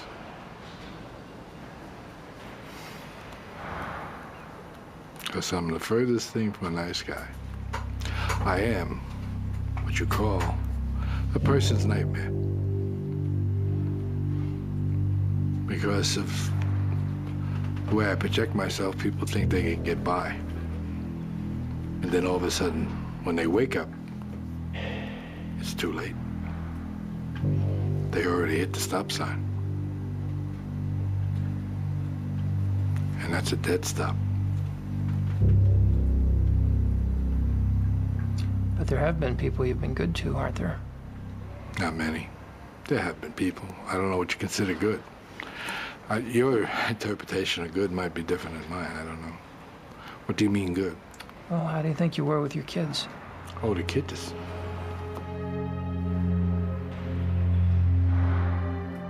Now you're talking completely different. Now you're talking black and white. There was nothing I wouldn't do for my children. Nothing. I'd kill everybody in this room for them. That's just to show you a point. Not that I would or want to, I'm just saying I would. If it meant I had to for them, I would do it without even thinking twice. It might upset me, it might hurt me, but I would do it. Does that answer your question? To a point, but then you're not sure. All right. Who else were you good with? Good with? There aren't many people I was good with. It was only my family. I was good to my family. And even those people I hurt. How? Just by being there. I was a nasty son of a gun. I am a nasty son of a gun. What would happen at home? You name it. Violence, I think they call it domestic violence. Yes, I've cornered it all. There's nothing I haven't done and nothing she hasn't put up with. I'm not proud of it. It's the way it is. I could say I'm sorry, what good would it do? I couldn't have been too sorry, I did it again. But yet I was sorry. I couldn't control it. It's one of those things. Couldn't control it. I found something I couldn't control. Almost a hate-love relationship.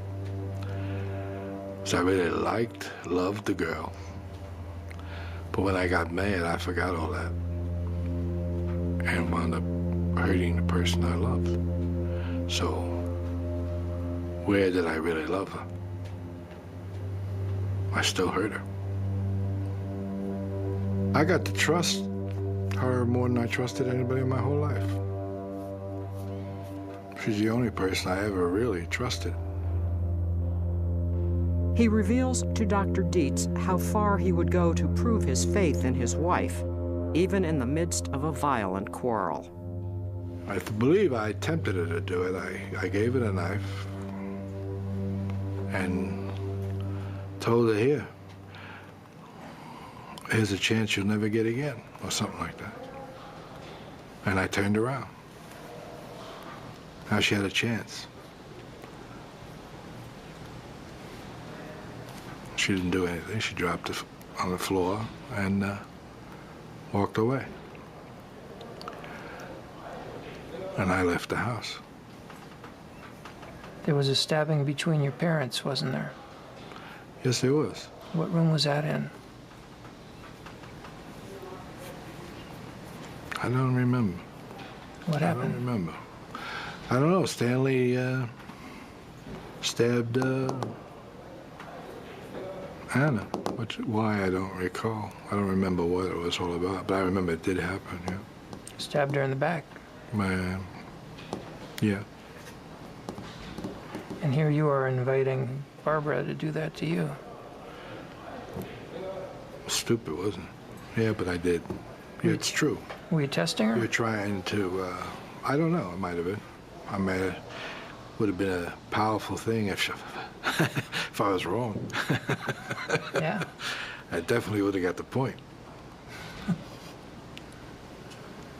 Told you had a sense of humor. I know you did. That's why I threw that in there. But it's not a joking matter. It's a very serious thing. Domestic violence is very serious. I believe that's probably why my daughter dislikes me a great deal.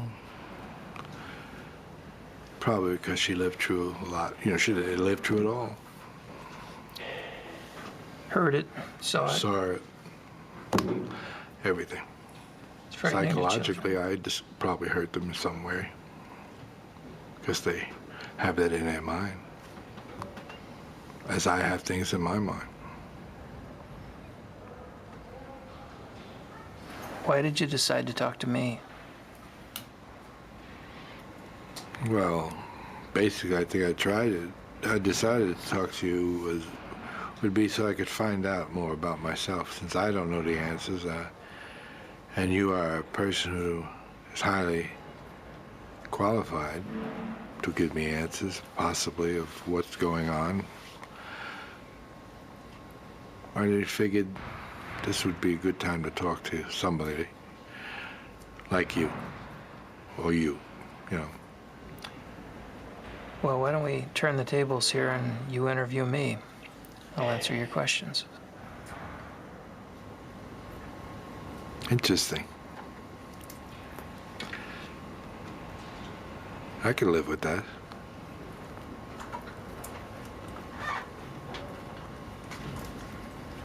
Just so happens I might have a question for you.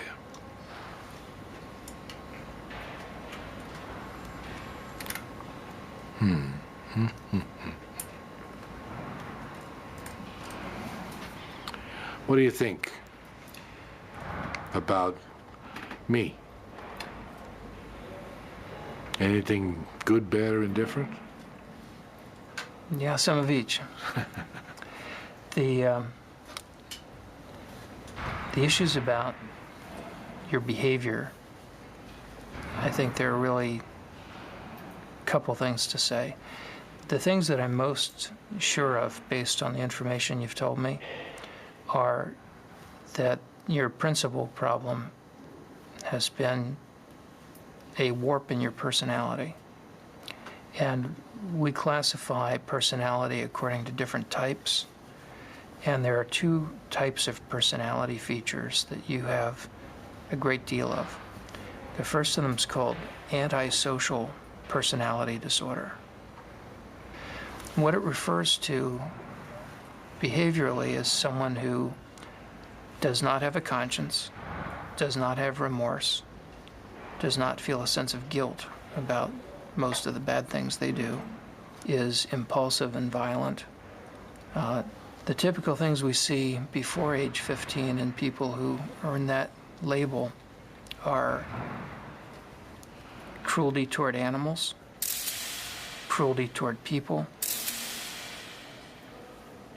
And an awfully interesting part of that condition is that we've got a little bit of knowledge of what causes it and where it comes from. And that's where there's some good news and some bad news. The bad news is that part of where that comes from is hereditary. That there's a genetic basis to being a fearless person. And you've told me about how rarely you have any experience that even begins to resemble nervousness or fear. It takes extreme things to make you have a sense of impending danger.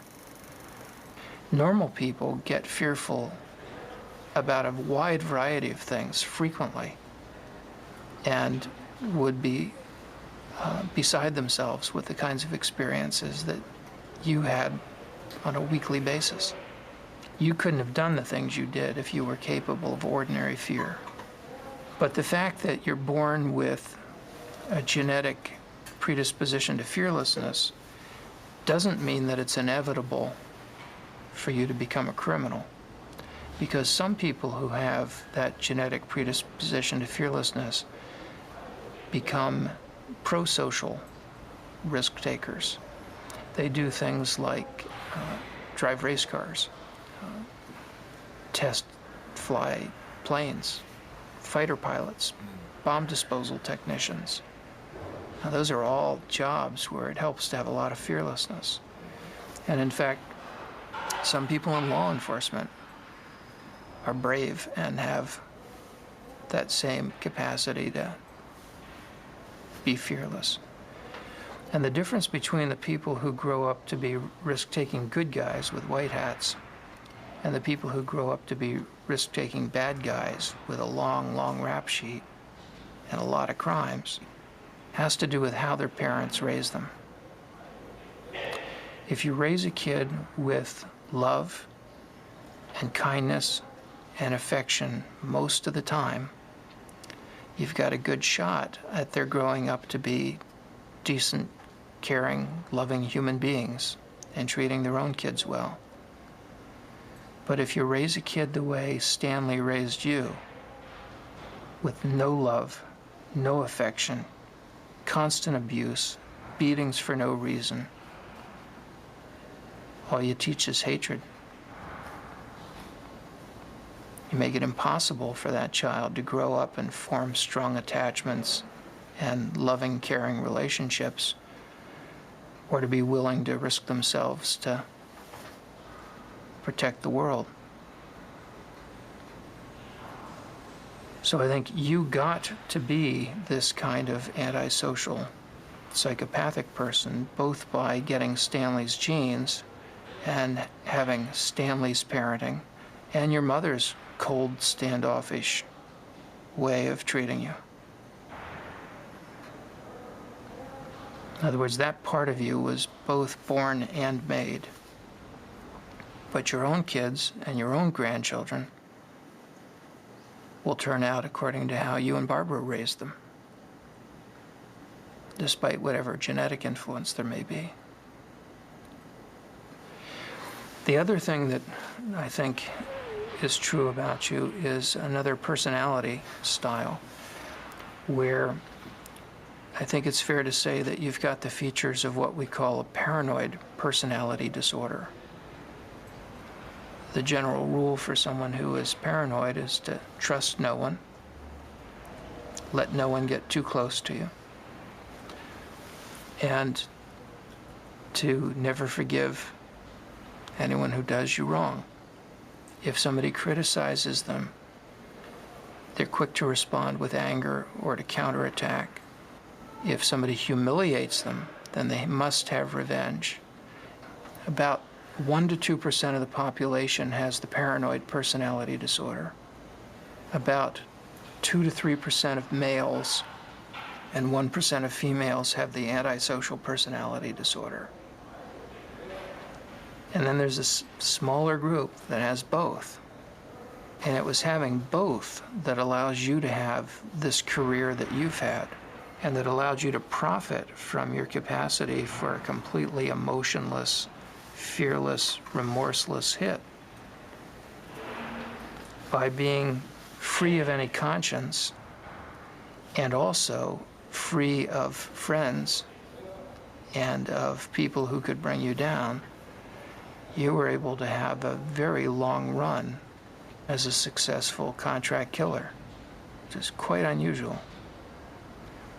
And you wouldn't have been able to do that had you not had both of those personality flaws in your line of work that turned out to be major advantages, kind of preconditions for a successful career. I appreciate you taking the time and explaining this to me. I am probably the loneliest person in the world because I have nothing I care for, and I can't make any friends to have any kind of a relationship, so I've lost everything. I've lost everything I ever cared for, everything I ever wanted. It's down the toilet. Since there is no love in my life, I must have something to replace it, so I replace it with hate. Constant hate. Constant reminder to hate.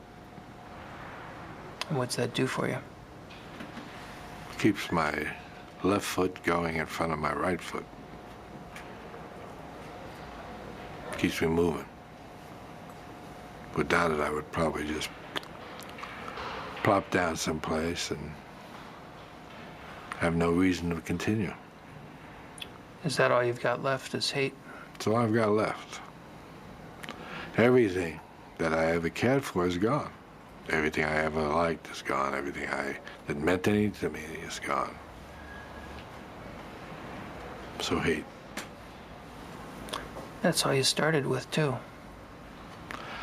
Then I've come full circle. It's time for me to die.